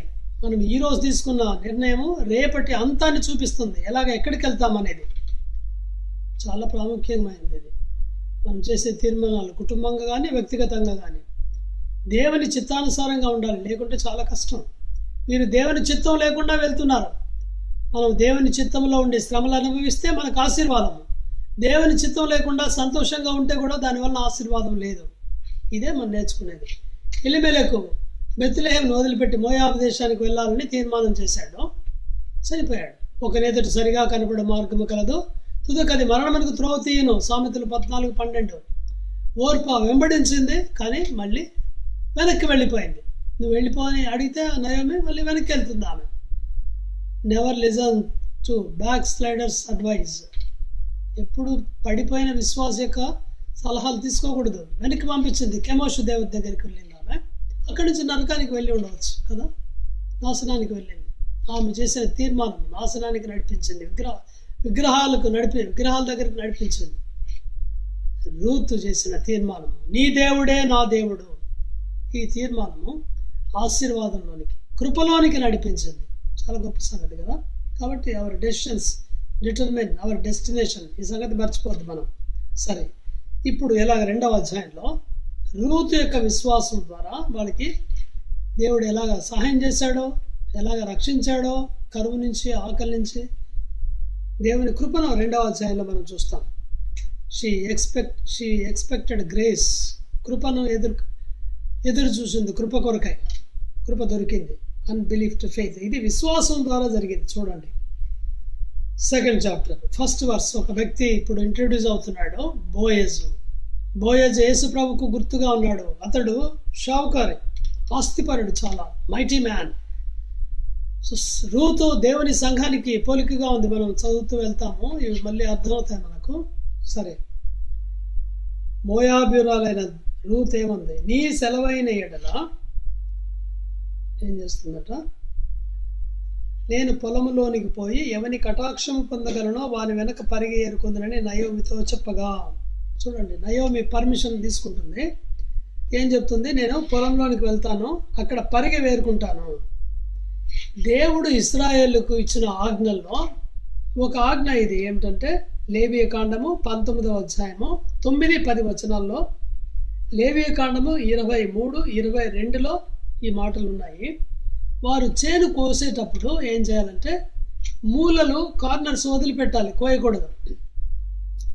అలాగే కొన్ని పడిపోయినవి మళ్ళీ కింద ఏరుకోకూడదు. ఒకవేళ ఏమైనా ధాన్యం పడిపోయింది అనుకోండి, వాటిని తిరిగి ఏరుకోకూడదు. అది దేవుడు వారికి చెప్పిన మాటలు. 23వ అధ్యాయము ఒక వచనం చదువుదాం మనం.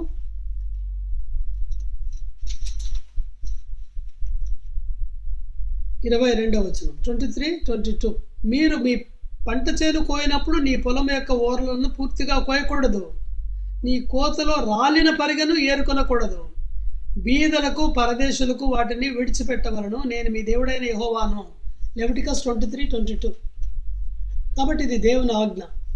నయోమి ద్వారా బహుశా రూతు ఈ విషయం తెలుసుకుని ఉండవచ్చు. అందుకని ఈమె ఏం చేసింది, ఇంట్లో కూర్చోలేదు, నాకు దేవుడు ఆహారం పంపిస్తాడని. లేచి అత్తమ్మ దగ్గరికి వెళ్ళి నేను పొలంలోకి వెళ్తానని చెప్పింది. అంటే ఆమె దేవుని ఆజ్ఞలను నమ్మింది. ఇలా దేవుడు చెప్పాడు కాబట్టి వీరు ఇలా చేస్తారు, నా పని ఏమిటంటే వెళ్ళి వేరుకోవాలి. Promises claiming. ఇది దేవుడు మనకు చాలా వాగ్దానాలు ఇచ్చాడు. అయితే మనం చేయవలసిన పని ఉంది. ఆయన సావరెన్ గాడ్, సార్వభౌముడైన దేవుడు, కానీ మన రెస్పాన్సిబిలిటీ కూడా ఉంది. అనేక వాగ్దానాలు దేవుని వాక్యంలో ఇవి కండిషనల్ ప్రామిసెస్, అంటే నిబంధనలతో షరతులతో కూడిన వాగ్దానాలు. ఆదికాండం 12వ అధ్యాయంలో మొదటి 3 వచనాల్లో దేవుడు అబ్రహాముకు నువ్వు ఇక్కడి నుంచి వెళ్ళాలి అని చెప్తాడు. కండిషన్ అది. వెళితే తర్వాత వచనాల్లో 7 వాగ్దానాన్ని మనం చూస్తాం తర్వాత వాక్యాల్లో. కాబట్టి మొదట అబ్రహాం వదిలిపెట్టి వెళ్ళాలి, ఊరనే దేశం వదిలిపెట్టి వెళ్ళాలి. అప్పుడే దేవుడు ఆశీర్వదిస్తాడు. కండిషన్. యెహోషువకు కూడా దేవుడు అలాంటి కండిషనే పెట్టాడు. 1:3 ఏం చేశాడు, నీవు అడుగు పెట్టు ప్రతి స్థలమును నీకు ఇచ్చుచున్నాను. ఏం చేయాలి యెహోషువ? అడుగు పెట్టాలి. ఒకే చోట కూర్చొని నాకు స్థలం దయచేయండి ఇవ్వడు, వెళ్ళాలి. చూసారా, బ్యాంకు చెక్కులు లాంటివి ఇవి. చెక్స్, లక్షల రూపాయల చెక్స్ ఉండొచ్చు మన దగ్గర. అయితే బ్యాంకులో ప్రజెంట్ చేయాలి, చేస్తేనే కదా క్యాష్ ఇచ్చేది, అప్పుడే మనం ఏదైనా కొనుక్కోవచ్చు. సో ఇవి చెక్స్ లాంటివి. దేవుడి వాగ్దానాలు బైబిల్ గ్రంథంలో అన్నీ కూడా అవును ఆమెను అన్నట్టుగా ఉన్నాయి, కరెక్టే. ఆయన వాగ్దానం చేసిన వాడు నమ్మదగిన వాడు, కరెక్టే. కానీ ఏం చేయాలి? మనం క్లెయిమ్ చేయాలి. అందుకనే మన సంఘాల్లో ప్రతిదానికి వాగ్దానం పెట్టి ప్రార్థన చేయటం దేవుడు మనకు అలవాటు చేశాడు. కీర్తనలు 2:8 వాగ్దానం 85లో మనకి ఇచ్చాడు. నడుగుమ జనమును స్వాస్థ్యం గాను భూమిని దిగంతముల వరకు సొత్తుగా ఇచ్చేదను. యెషయా 27:3 ఇచ్చాడు, యెహోవాను నేను దాన్ని కాపు చేస్తున్నాను, ప్రతి నిమిషం నేను కట్టుచున్నాను, ఎవడు దాని మీకు రాకుండా దివారాత్రం కాపాడుచున్నాను. ఆదికాండం 13:17 ఇచ్చాడు, నీవు లేచి దేశము పొడుగు వెడల్పున సంచరించము, అది నీకు ఇచ్చేదను. లేవాలి. అందుకని మనం లేచి వెళ్తున్నాం. అలాగా బోయినపల్లికి వెళ్ళాం, బాలంరాయికి వెళ్ళాం.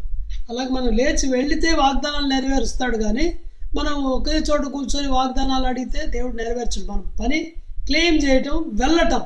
To go. రూతు ఇంట్లో నుంచి లేచి వెళ్ళాలి, నిద్ర నుంచి లేచి వెళ్ళాలి, బయటికి వెళ్ళాలి, ఇంటిలో నుంచి బయటికి వెళ్ళాలి. అప్పుడే దేవుడు ఏం చేస్తాడంటే ఆ వాగ్దానాన్ని నెరవేరుస్తాడు. దేవుడు వాగ్దానాలు ఉన్నాయి. 1 పేతురు 5:7 మీ చింత యావత్తు ఆయన మీద వేయండి, ఎందుకంటే ఆయన మిమ్మల్ని గురించి చింతిస్తున్నాడు. కరెక్టే. కానీ ఏం చేయాలి? మనం వేయాలి. We have to claim. మనము దేవుని వాగ్దానాల్ని సందేహించకూడదు. నయోమి కుటుంబము 1వ అధ్యాయంలో దేవుని యందు అవిశ్వాసం ఉంచారు. విశ్వాసం ఉంచలేదు వారు, అందుకని వెళ్ళిపోయారు వాళ్ళు. విశ్వాసం ఉంచాలి. So let us not doubt his promises, his presence, his power, his presence. ఆయన శక్తిని కానీ, వాగ్దానాలు కానీ, ఆయన సన్నిధిని కానీ, ఆయన శక్తిని కానీ మనం సందేహించద్దు. నమ్ముదాం. మన దేవుడు గొప్ప దేవుడు. ఆకాశం భూమి సముద్రం చేసిన దేవుడు ఆయన. ఆయన ఆకాశం భూమి గతించిన కానీ నా మాటలు గతించవని చెప్పాడు. అలాంటి దేవుని మాటలు ఎందుకు నమ్మకూడదు? మనం ప్రతి వారిని నమ్ముతాం, పొద్దు నుంచి రాత్రి దాకా. మనల్ని మోసం చేసేవాళ్ళు కూడా నమ్ముతాము. ఎందుకు దేవుని నమ్మకూడదు? దేవుని వాగ్దానాలు నమ్మకూడదు? శారా వాగ్దానం చేసిన వాడు నమ్మదగిన వాడని ఎంచుకొనేను కనుక తన గర్భము మృతతుల్యమైనప్పటికీ గర్భము ధరించుటకు శక్తి పొందిన. హెబ్రీ 11:11. సో మొదటి చేంజ్ 2nd చాప్టర్లో ఫ్రమ్ అన్బిలీఫ్ టు ఫెయిత్. నయోమికి విశ్వాసం లేదు ముందు అధ్యాయంలో. అయితే రూత్ ఇప్పుడు విశ్వాసం ఉంచుతుంది. రూత్ యొక్క విధేయత ద్వారా ఇవన్నీ జరగబోతున్నాయి. రెండవది, నయోమి వాజ్ రెబిలియస్. నయోమి తిరుగుబాటు చేసింది దేవునికి వ్యతిరేకంగా.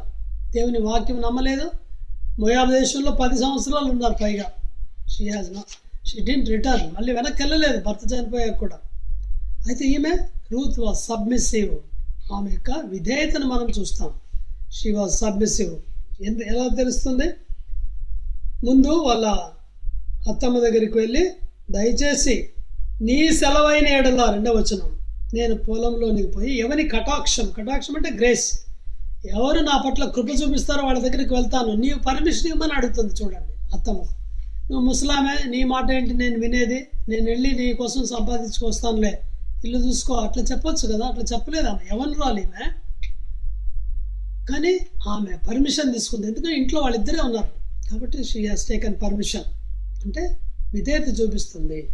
అంతేకాదు, అక్కడికి వెళ్ళిన తర్వాత, ఆ పొలంలోనికి వెళ్ళిన తర్వాత అక్కడ ఆయన పర్మిషన్ కూడా అడుగుతుంది. 7వ వచనంలో ఆ చేను కోయి వారి మీద నాయకుడు అంటాడు, దయచేసి నాకు సెలవు ఇవ్వండి, ఎందుకంటే నేను కోయి వారి వెనక పనుల మధ్యన ఏరుకొని కూర్చుకొనుటకు దయచేసి నాకు సెలవిమ్మని అడిగాను. చూడండి ఎలా తీసుకుంటుందో పర్మిషన్ కదా, ఆయన పర్మిషన్ తీసుకుంటుంది. మళ్ళీ బోయేజ్తో కూడా తను ఉన్నప్పుడు, బోయేజు నువ్వు ఇలా చెయ్యి అని చెప్తున్నాడు, ఎక్కడికి వెళ్ళొద్దు, ఇక్కడే ఉండు, నిన్ను ముట్టొద్దని చెప్పాను అందరికీ. 10వ వచనం, ఆమె సాగిలపడి, అందుకు ఆమె సాగిలపడి. చూసారా ఎంత విధేయత చూపిస్తుంది, సబ్మిసివ్ ఒబీడియన్స్.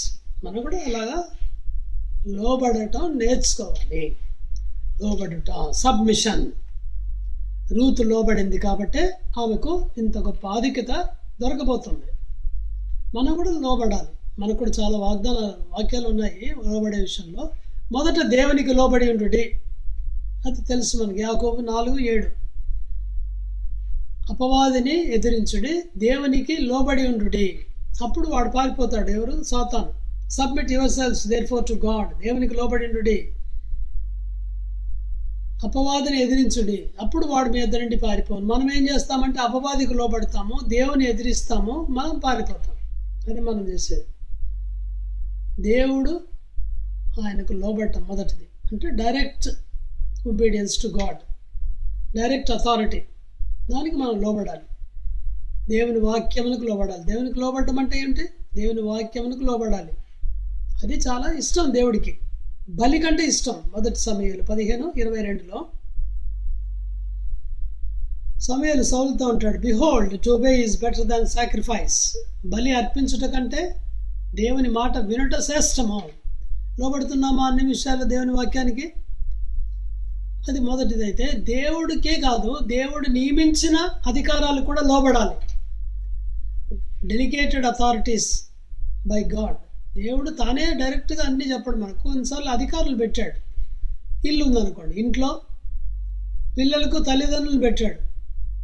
తల్లిదండ్రుల మాట పిల్లలు వినాలి. ఎఫెసీ 6వ అధ్యాయం 1-2 వచనాలు, పిల్లలారా ఈ తల్లిదండ్రులకు విధేయులే ఉండుడి, ఇది మంచిది, వాగ్దానంతో కూడిన ఆజ్ఞ ఇది అని చెప్తున్నాడు పౌలు. కాబట్టి పిల్లలు లోబడాలి, తల్లిదండ్రులకు లోబడాలి. అలాగే భార్య భర్తకు లోబడి ఉండాలి అన్ని విషయాల్లో. ఎఫెసీ 5వ అధ్యాయంలో 22వ వచనంలో మనం చదువుతాం. ఇది దేవుని క్రమము. దాసులు యజమానులకు లోబడి ఉండాలి. 6వ అధ్యాయంలోనే ఉంది మిగిలిన భాగంలో. రోమా 13వ అధ్యాయము 1-2-3 వచనాల్లో ఉన్నాయి.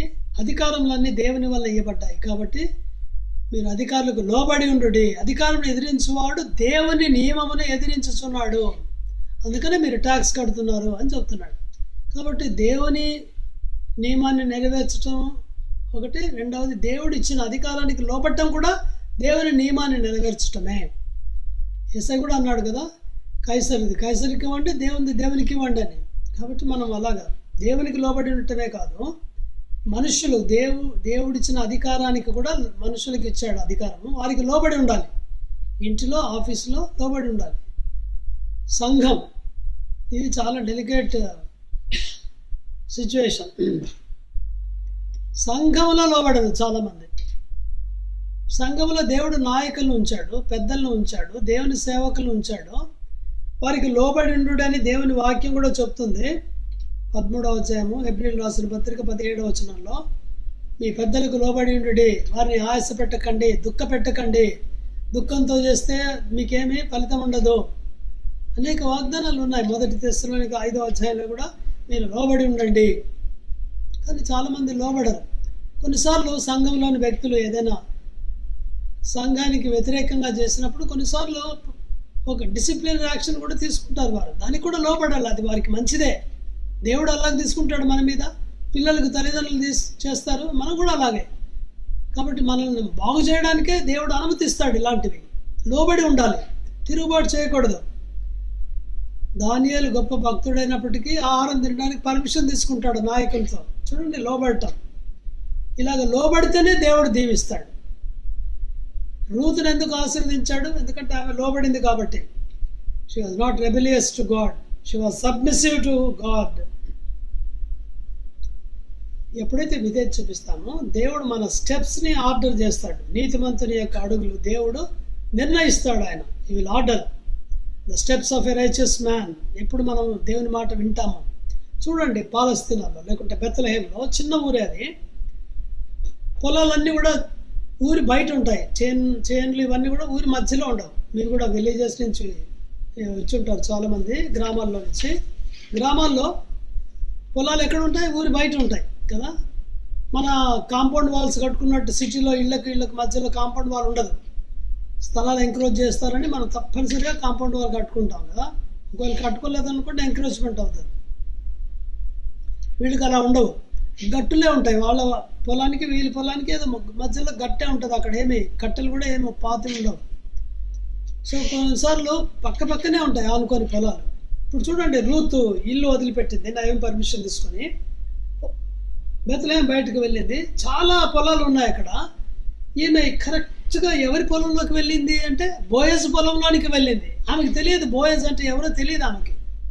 బోయజ్ పొలం అంటే ఎవరు ఎక్కడుందో తెలియదు ఆమెకి. కానీ ఆమె వెళ్ళింది అక్కడ.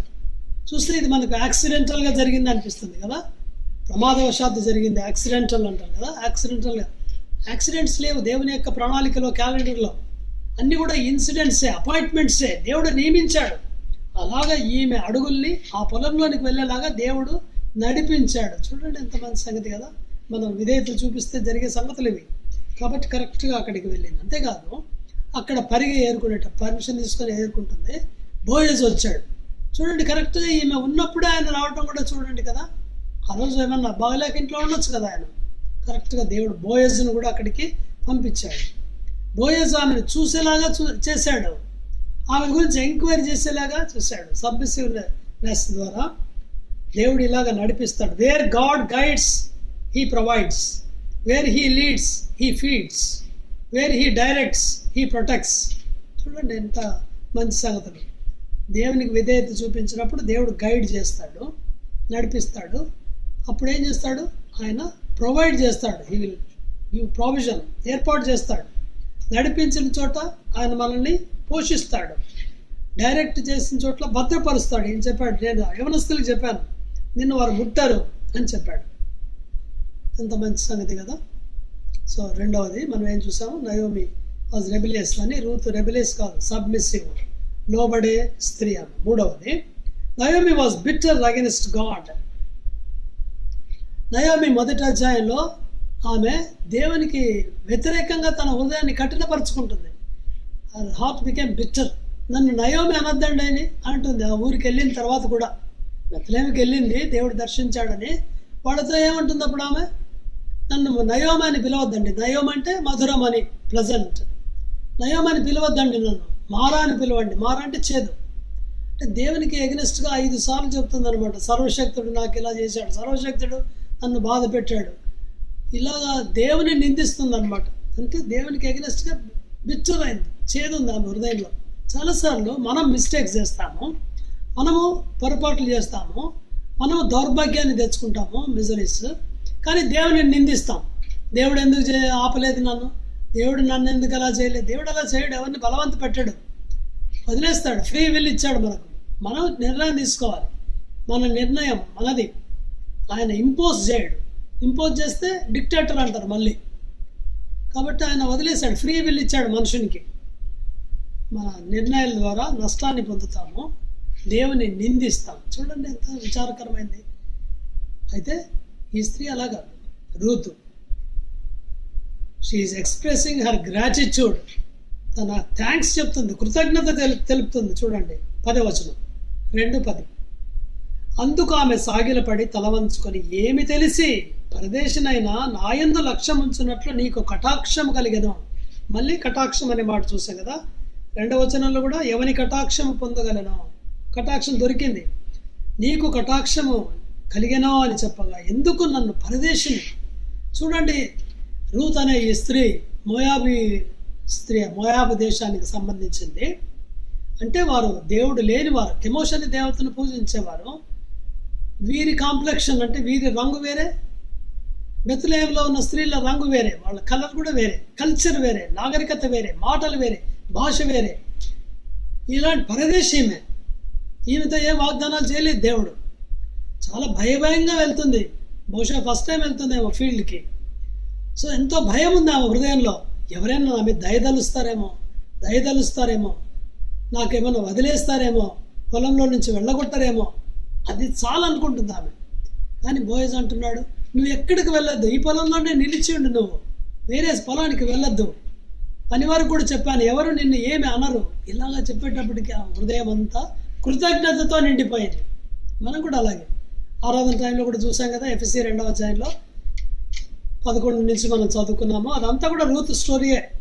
మరి నేను చదివినంత కూడా పొద్దున అది రూత్ స్టోరీయే. మనం పరజనులు, పరదేశులు, వాగ్దాన నిబంధన లేని పరజనులు, మోయాబీలు 10వ తరం వారు కూడా చేరడానికి వీలు లేదు. డిట్రానమీ 23:3 ద్వితీయోపదేశకాండంలో 23:3లో ఉంది. అలాంటి వారి పట్ల దయ చూపిస్తున్నాడు బోయజ్. యేసుప్రభువు వారు మన పట్ల కూడా దయ చూపించాడు. ఏమి తెలిసి కటాక్షం కలిగినో, గ్రాటిట్యూడ్. సో మనం కూడా కృతజ్ఞత తెలపాలి. ప్రభు మన పట్ల చేసిన వాటికి కృతజ్ఞత. Should be grateful to God. ఎందుకంటే దేవుడు మనల్ని ఊరికే బ్రతికిస్తే చాలు, కానీ దేవుడు ఏం చేశాడంటే మనకు గొప్ప రక్షణ కూడా ఇచ్చాడు. చూడండి ఎంత గొప్ప సంగతి కదా. సో దేవుడు మనకు ఏమి చేసినా చేయకపోయినా, దేవుడు మనకు ఏ మేలు ఇహలోక సంబంధమైనది మేలు చేసినా చేయకపోయినా మనకు గొప్ప రక్షణ ఇచ్చాడు. అది చాలు. ఇక ఈ జీవితానికి అది చాలు. నరకం తప్పించాడు, అగ్నిగుండం తప్పించాడు. మన దోష శిక్ష ఆయన శిలువ మీద భరించి ప్రాయశ్చిత్తం చేశాడు. అది ఇనఫ్ మనకు, అది చాలు. ఇక ఏమి చేయకపోయినా పర్వాలేదు మన జీవితాల్లో. A.W. టోజర్ అనే ఒక గొప్ప భక్తుడు. ఆయన ఇలాగంటాడు, sometimes I go to God and say, God, if thou dost never answer another prayer while I live on this earth, I still worship thee as long as I live. ఈ జీవితంలో నాకు ఏ ప్రార్థన ఇక మీదట చేసేది నువ్వు వినకపోయినా, and in the ages to come for what thou hast done already, God has, ఇంతకు ముందు చేసిన దాని కొరకు నువ్వు నాకు ఇంతకు ఏమి చేయకపోయినా, ఇప్పుడు కానీ ఇక ముందు కానీ నాకు ఇంకా వేరే మేలు చేయకపోయినా, నా ప్రార్థన వినకపోయినా, నేను మాత్రం నిన్ను కంటిన్యూస్గా ఆరాధన చేయటం మాత్రం నేను మానను.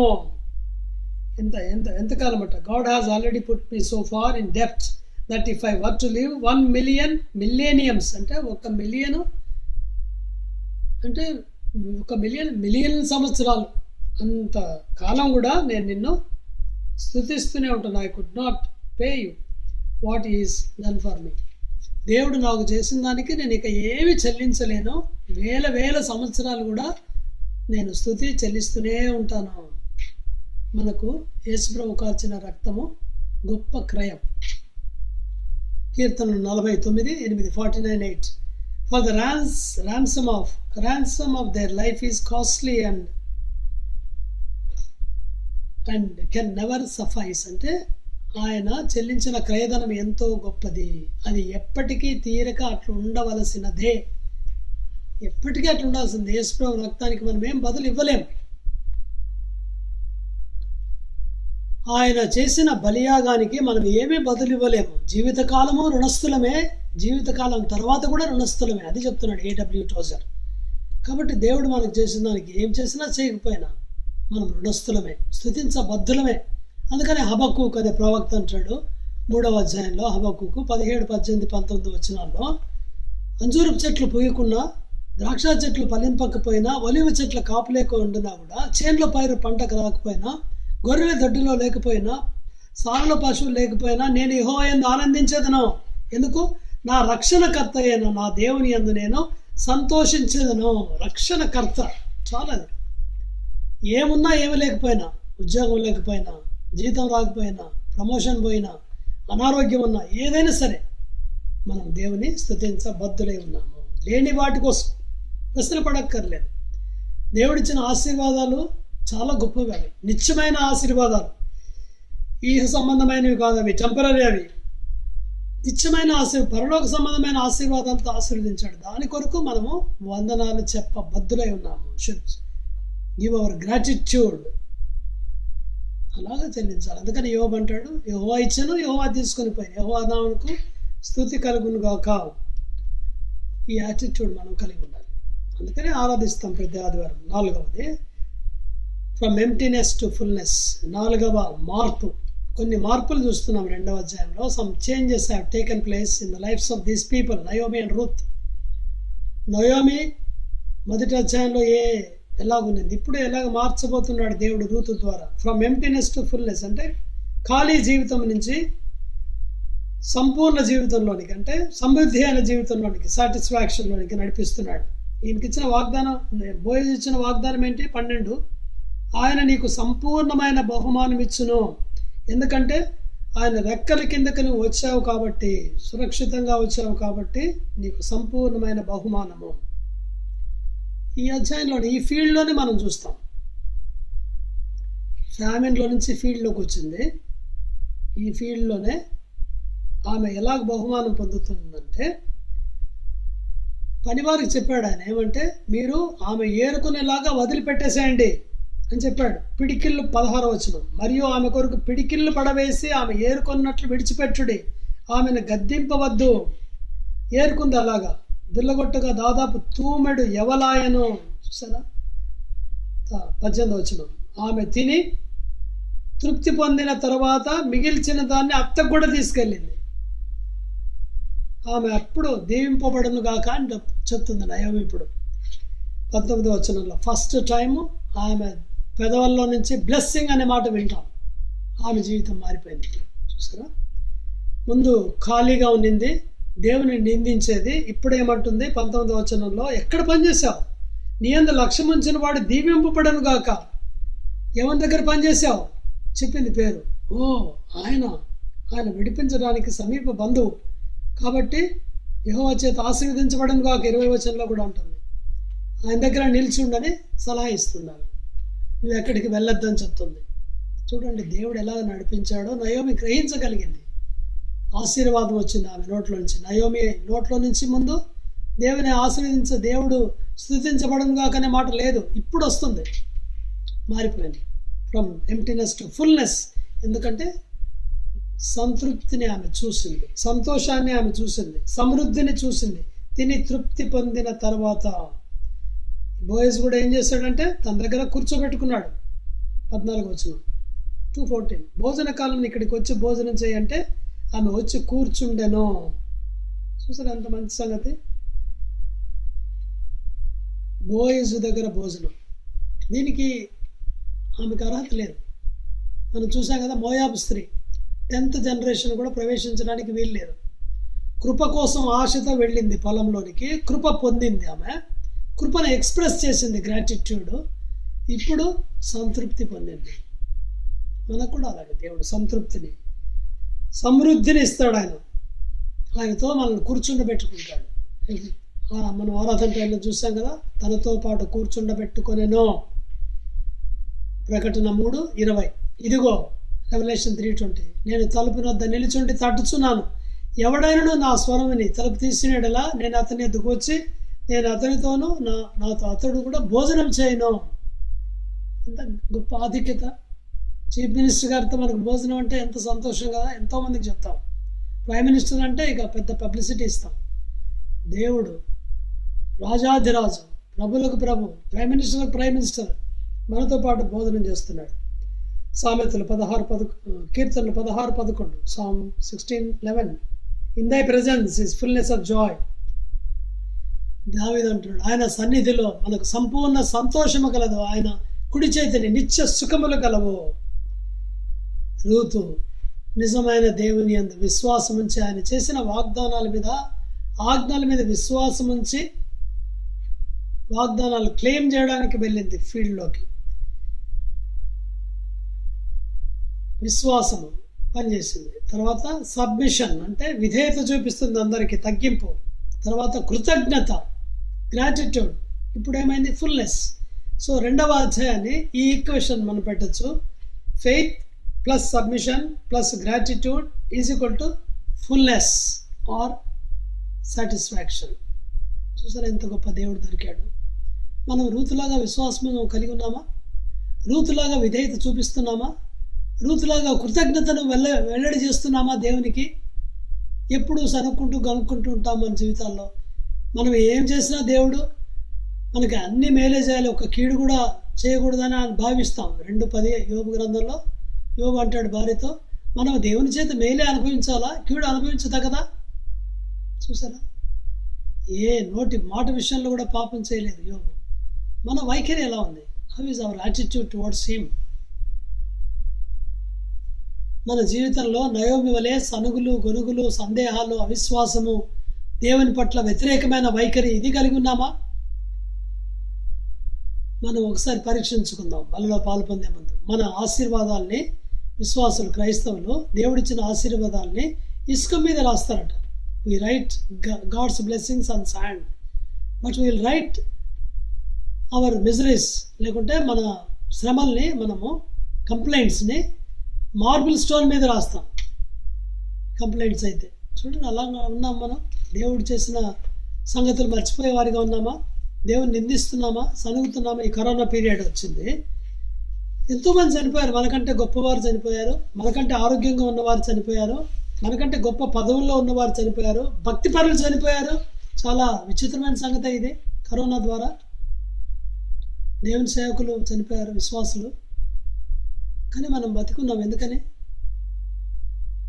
దేవుని కృప ఇది. మనం యోగ్యులమని కాదు, గొప్పవారు నీతిమంతులమని కాదు.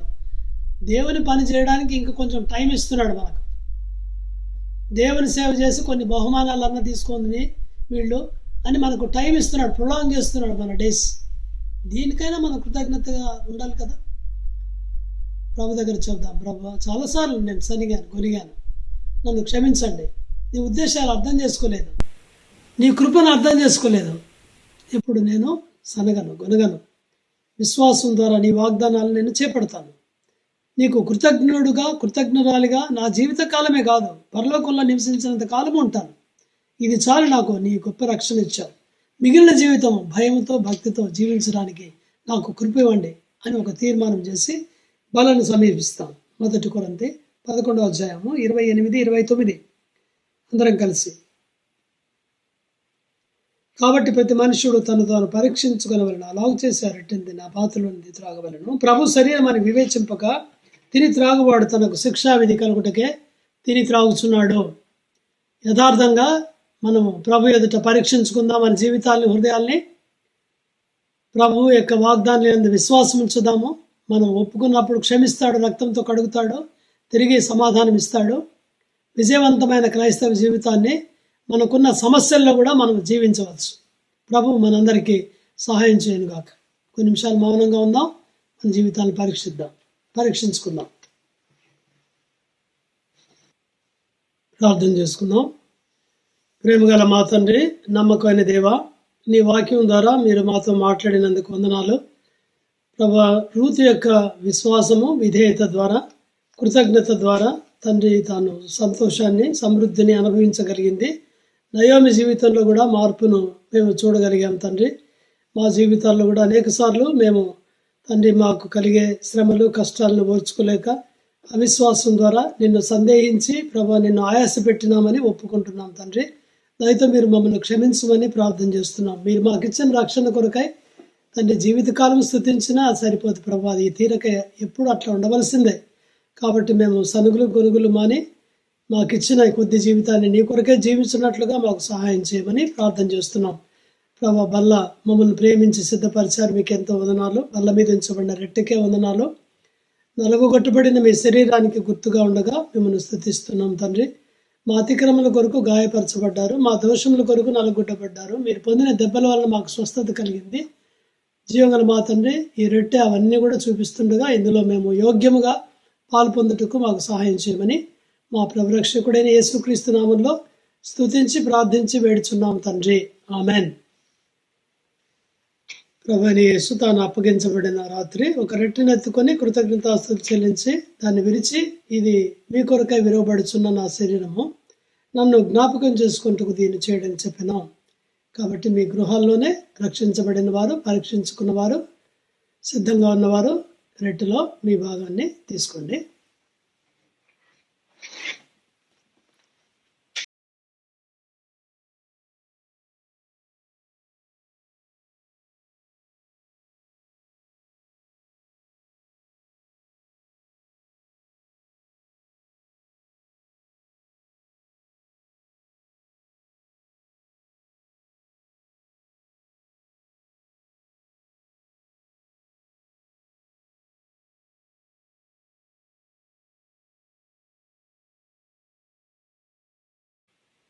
పాత్ర కొరకై వందనాలు చెప్దాం. ప్రేమ గల మా తండ్రి, నమ్మకమైన దేవ, మీ శరీరమునకు నలగొట్టబడిన శరీరానికి సాదృశ్యంగా ఉన్న రొట్టెలో పాల్పంపులు పొందుటకు మీరు చేసిన సహాయంకే వందనాలు తండ్రి. పాత్రలోని ద్రాక్షారసంకే వందనాలు. మా పాపముల కొరకై మీరు శిలువ మీద మీ అమూల్యమైన రక్తాన్ని కార్చారు. మీ రక్తం ద్వారా మాకు తండ్రి పాప క్షమాపణ ఇచ్చారు, తండ్రితో సహవాసం ఇచ్చారు, ఒకరితో ఒకరు సహవాసం కలిగి ఉన్నందుకు వందనాలు. ఇందులో కూడా మేము యోగ్యంగా పాలు పొందుటకు మాకు సహాయం చేయమని మా ప్రభు మా రక్షకుడైన యేసుక్రీస్తు నామంలోనే స్తుతించి ప్రార్థించి వేడుచున్నాం తండ్రి, ఆమెన్. ఆ ప్రకారమే భోజనమైన పిమ్మట ఆయన పాత్రను ఎత్తుకొని, ఈ పాత్ర నా రక్తం వల్ల కొత్త నిబంధన, మీరు దీనిలో త్రాగినప్పుడల్లా నన్ను జ్ఞాపకం చేసుకుంటూ దీన్ని చేయడని చెప్పాను. మీరు ఈ రొట్టెను తిని ఈ పాత్రలో త్రాగినప్పుడల్లా ప్రభు వచ్చే వరకు ఆయన మరణమును ప్రచురించుదురు. ఎవరైతే రొట్టెలో పాలు పొందారో వారు ద్రాక్షారసంలో కూడా పాలు పొందండి. ఒక చుక్క తీసుకోండి.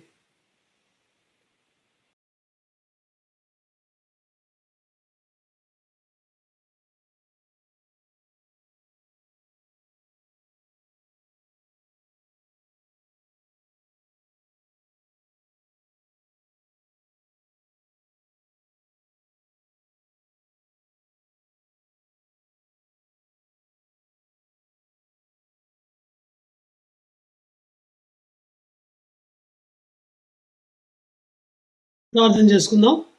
ప్రేమగల మా తండ్రి, నమ్మకమైన దేవ, బల్లలో యోగ్యంగా పాల్పొందుటకు మీరు ఇచ్చిన కృపకే వందనాలు. నీ వాక్య వెలుగులో పరీక్షించుకోవడానికి అవకాశం ఇచ్చినందుకు వందనాలు. మిగిల్చబడిన రొట్టె ముక్కలు, ద్రాక్షారసము, చెదిరిపోయిన సార్వత్రిక సంఘాన్ని జ్ఞాపకం చేస్తుండగా వారందరి కొరకు మేము ప్రార్థన చేస్తున్నాం. హెబ్రోన్లో జరుగుతున్న పరిచర్యను మీరు ఆశీర్వదించండి. హెబ్రోన్ ద్వారా అనేక చోట్లకు పంపబడుతున్న వారిని కూడా మీరు తండ్రి వాడుకొని మహిమ పొందండి. ప్రభా, సంఘాలన్నిటి కొరకు ప్రార్థన చేస్తున్నాం. జంట నగరాల్లోనూ, ఆంధ్రప్రదేశ్, ఇండియాలో, తెలంగాణలోనూ తండ్రి దేశమంతటా చెదిరిన సంఘాలను మీరు జ్ఞాపకం చేసుకోండి. ప్రధానమంత్రి, రాష్ట్రపతి, క్యాబినెట్ మినిస్టర్ల కొరకు ప్రార్థన చేస్తున్నాం. ప్రభా, మరి వారందరూ దేశాన్ని న్యాయంగా నీతిగా పరిపాలించినట్లుగా సహాయపడమని ప్రార్థిస్తున్నాం తండ్రి. నార్థరన్ స్టేట్స్ కొరకు ప్రాముఖ్యంగా ప్రార్థిస్తున్నాం. సువార్తకున్న ఆటంకాలు తొలగించి మీరే సమాధానం అనుగ్రహించమని ప్రార్థన చేస్తున్నాం తండ్రి. ఇరుగు పొరుగు దేశాల మధ్యలో కూడా సమాధానం అనుగ్రహించండి. గల్ఫ్ కంట్రీస్ కొరకు, ముస్లిం కంట్రీస్ కొరకు ప్రార్థన చేస్తున్నాం. అలాగే North America, South America, Asia, Europe, Africa, Australia ఖండాలన్నిటి కొరకు ప్రార్థన చేస్తున్నాం. చెదిరిన ప్రజలందరితో మీరు ఉండండి. జీవగల మా తండ్రి, సర్వ భూమిలో చెదిరిన వారి కొరకు, సర్వలోకంలో ఉన్న వారందరి కొరకు మేము ప్రార్థన చేస్తున్నాం. సువార్తను ప్రకటించే తండ్రి భాగ్యం దయచేయండి. సువార్త వినని వారికి సువార్త వినే అవకాశం దయచేయమని ప్రార్థన చేస్తున్నాం తండ్రి. అమెరికాలో తండ్రి ఉన్న సంక్షోభాన్ని కూడా తొలగించి ప్రభా, నార్మల్ సిచ్యువేషన్ మీరు రెస్టోర్ చేయండి తండ్రి. ప్రత్యేకంగా COVID-19 కొరకు ప్రార్థన చేస్తున్నాం తండ్రి. ప్రభా, మీరు అనుమతించారు, ఇది మేము ప్రశ్నించలేము, కానీ మీరు కనికరించి మీ చిత్తమైతే ప్రభా దీన్ని తీసివేయమని ప్రార్థన చేస్తున్నాం. అనేక మంది చనిపోయి నరకానికి వెళ్తున్నారు. ఎవరు నరకానికి వెళ్ళేది మీకు ఇష్టం కాదు కదా ప్రభా. దయచేసి మీరు దూసిన ఖడ్గాన్ని వరిలో పెట్టమని ప్రార్థిస్తున్నాం. వెంటిలేటర్స్ మీద, ఐసీయూలోను తండ్రి, హాస్పిటల్స్లో ఉన్న వారందరి కొరకు ప్రార్థిస్తున్నాం.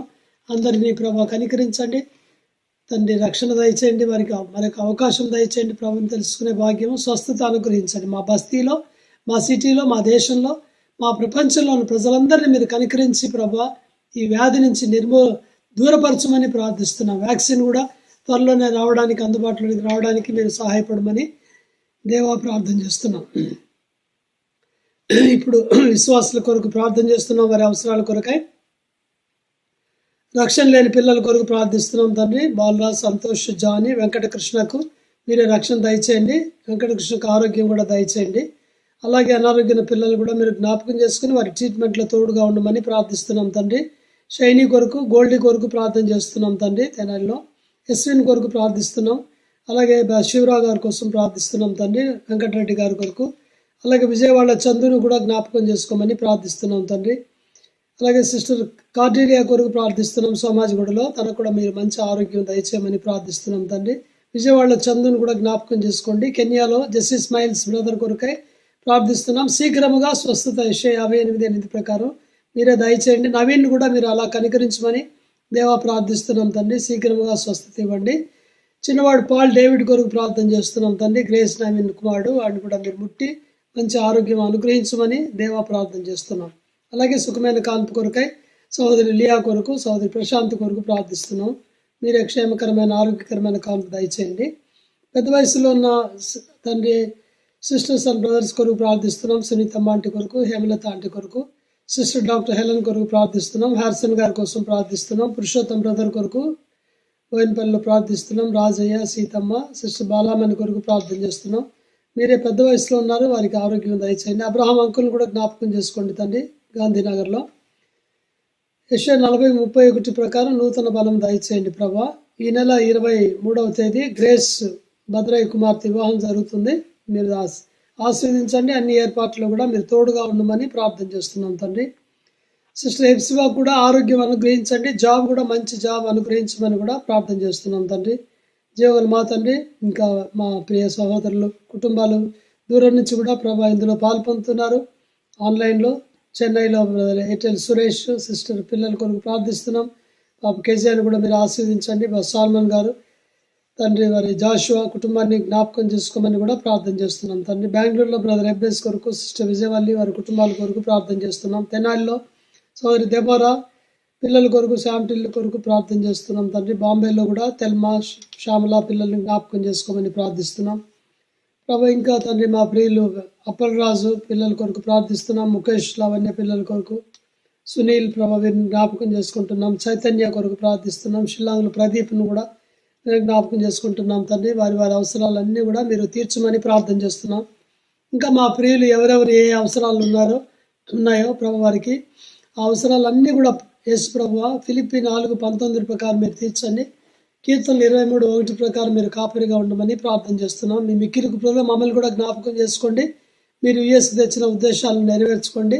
సలోమి సతీష్ వాళ్ళ పరిచర్ని, సిబిఐపి వాళ్ళ పరిచర్ని దీవించండి. పాలతో కూడా ఉండి వాటి భవిష్యత్తును దీవించమని ప్రార్థన చేస్తున్నాం తండ్రి. మీ సన్నిధి మాతో ఉంచండి. మిగిలిన సమయం కూడా తోడుగా ఉండండి ప్రభువా. మీరు అక్కడి కొరకై మమ్మల్ని అందరినీ సిద్ధపరచండి ప్రభా. నీకు ఇష్టమైన జీవితం మేము ఎల్లప్పుడూ జీవిస్తూ ప్రీతికరమైన సేవ చేస్తూ నీ రాకడను అపేక్షిస్తూ మేము జీవించినట్లుగా మిగిలిన జీవితం మాకు సహాయం చేయమని, మిగిలిన టైం మాతో ఉండమని మా ప్రభు రక్షకుడైన యేసుక్రీస్తు నామంలో స్తుతించి ప్రార్థించి వేడుచున్నాం తండ్రి. ఆమెన్. దయచేసి ప్రకటనలు గమనించండి. ఈ సాయంకాలము 5 గంటలకు సండే స్కూల్ జరుగుతుంది. దయచేసి సండే స్కూల్లో మీ పిల్లలతో పాటు మీ కుటుంబంలోని వారందరూ కూడా, ఇంట్లో వారందరూ కూడా దయచేసి వినండి సండే స్కూల్లో పాఠాన్ని. పెద్దవారు వింటే మీరు పాఠం ఎలా చెప్పాలో ఇవన్నీ కూడా నేర్చుకుంటారు. మీకు మంచిది, ఆశీర్వాదం కూడా. తిరిగి సోమవారం Monday 6 PM to Tuesday 6 PM 24 hours chain prayer, 24 గంటల గొలుసు ప్రార్థన కలిగి ఉంటాము. దయచేసి కనీసం 1 గంట సేపు మనం కలిగి ఉండాలి ఒక్కొక్క కుటుంబము. మీరు ఇంకా ఎక్కువసేపు కూడా ఉండవచ్చు. ఇందులో ఏం టైం గురించి రిస్ట్రిక్షన్ లేదు. ముఖ్యంగా COVID-19 గురించి ప్రార్థించండి. మన సంఘం ద్వారా జరిగే పరిచర్యల కొరకు ప్రార్థించండి. మన 4 సంఘాల కొరకు ప్రార్థించండి. ప్రభు మనకు స్వేచ్ఛనిచ్చేలాగా సువార్త కొరకు కూడా ప్రార్థన చేయండి.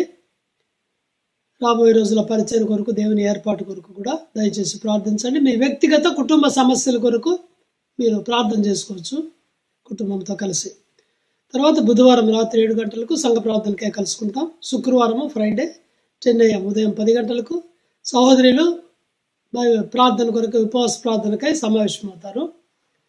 తిరిగి వచ్చే ఆదివారం తెల్లవారుజామున 6 గంటలకు మైక్ ద్వారా మందిరాలపై నుంచి సువార్త అందించబడుతుంది. ఆన్లైన్లో కూడా ఫార్వర్డ్ చేయబడుతుంది. దయచేసి మీ స్నేహితులకు, బంధువులకు రక్షణ లేని వారికి తప్పనిసరిగా పంపించండి. కొన్నిసార్లు మీరు సువార్తను అందించలేరు వారికి, కానీ ఇలాంటివి పంపిస్తే వారు ఒకవేళ విని రక్షించబడవచ్చు. కాబట్టి తప్పక ఈ పరిచర్యను కొనసాగించండి. తిరిగి 10 గంటలకు మనం ఆరాధన కొరకై కలుసుకుంటాం. దయచేసి కూడికలన్నిటి కొరకు ప్రార్థన చేయండి. ఆన్లైన్లో మీ భాగాన్ని తీసుకోండి. ఇప్పుడు మనందరం కలిసి సియోను గీతముల్లో నుండి 530వ పాట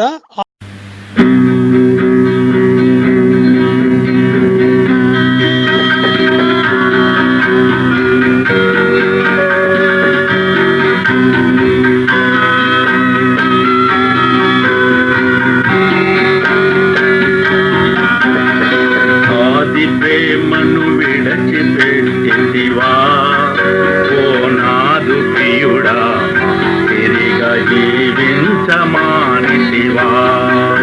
ఓ నాదు ప్రియుడా, తిరిగా జీవించమానితివా.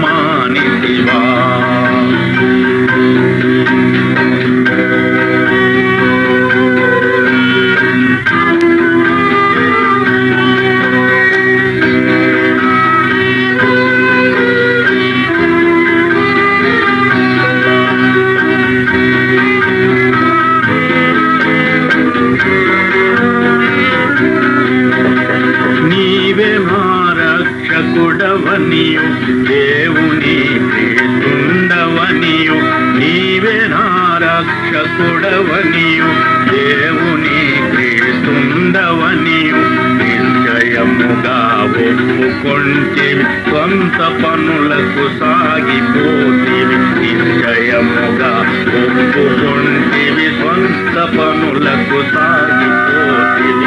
ఆది ప్రేమను విడచిపెట్టివా ఓ నాదు ప్రియుడా, మాదిరిగా జీవించమానితివా ఓ నాదు ప్రియుడా, మాదిరిగా జీవించమానితివా.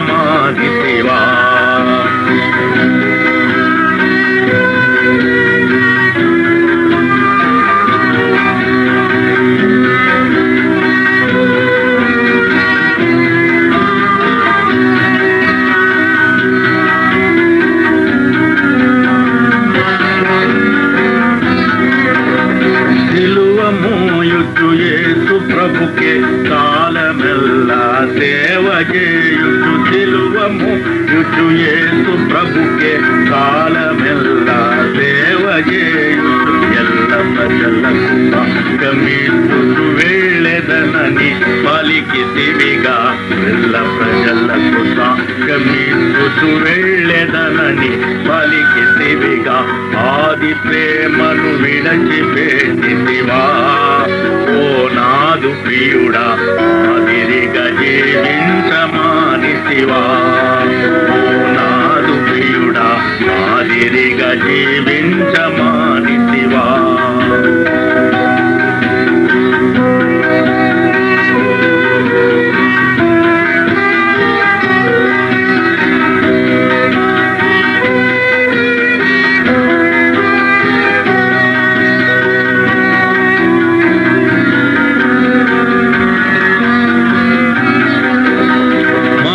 సంగతులను తలంచి మనుష్య చలకు లొంగిపోయి, మనుష్య సంగతులను తలంచి మనుష్య చలకు లొంగిపోయి, అనుమానించి యేసు ప్రభుని ధనము సంబులో చిక్కుకొంటివి. అనుమానించి యేసు ప్రభుని ధనము సంబులో చిక్కుకొంటివి.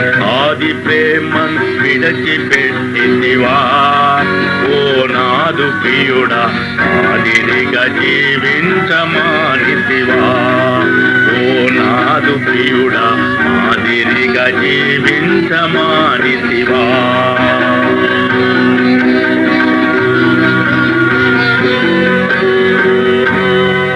ప్రార్థన చేసుకుందాం. చివరి ప్రార్థన, ఆశీర్వాదం. ప్రేమగల మా తండ్రి, ఇంతవరకు మీ సన్నిధి మాకు అనుగ్రహించారు. ఆత్మతో సత్యంతో ఆరాధన చేయగలిగిన వారికి వందనాలు. బల్లలో పాలు పొందగలిగిన వారికే మీకు ఎంతో వందనాలు. ఆరాధన టైంలో బల్ల సమయంలో మానవ హద్దుబాట్లు విత్తిన వాక్యమునకై వందనాలు. ఆ వాక్యమును మా హృదయంలో భద్రపరచుకొని రూతు వంటి విశ్వాసముతో విధేయత చూపిస్తూ మేము ఈ లోకంలో జీవించున్నట్లుగా, మీ వాగ్దానాలను మేము అనుభవించినట్లుగా, పొందినట్లుగా తండ్రి మాకు సహాయం చేయమని ప్రార్థన చేస్తున్నాం. సమృద్ధి, సంతోషము తండ్రి ఇలాంటి జీవితంలోనికి మమ్మల్ని నడిపించండి ప్రభువా. కనికరించండి. మా కుటుంబాలన్నిటితో ఉండండి. ప్రకటించబడిన కూడికలను ఆశీర్వదించండి. ఈ సాయంకాలం సండే స్కూల్ దీవించండి.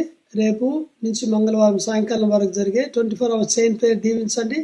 బుధవారం సంఘ ప్రార్థనను ఆశీర్వదించండి. శుక్రవారం సిస్టర్స్ ఫాస్టింగ్ ప్రేయర్ కూడా ఆశీర్వాదకరంగా చేయండి. Sunday early morning mike ministry ద్వారా, సువార్త ద్వారా అనేక గృహాలని మీరు తాకండి. సువార్త ద్వారా మా పిల్లలు కూడా దీన్ని ఫార్వర్డ్ చేయడానికి సహాయం చేయండి.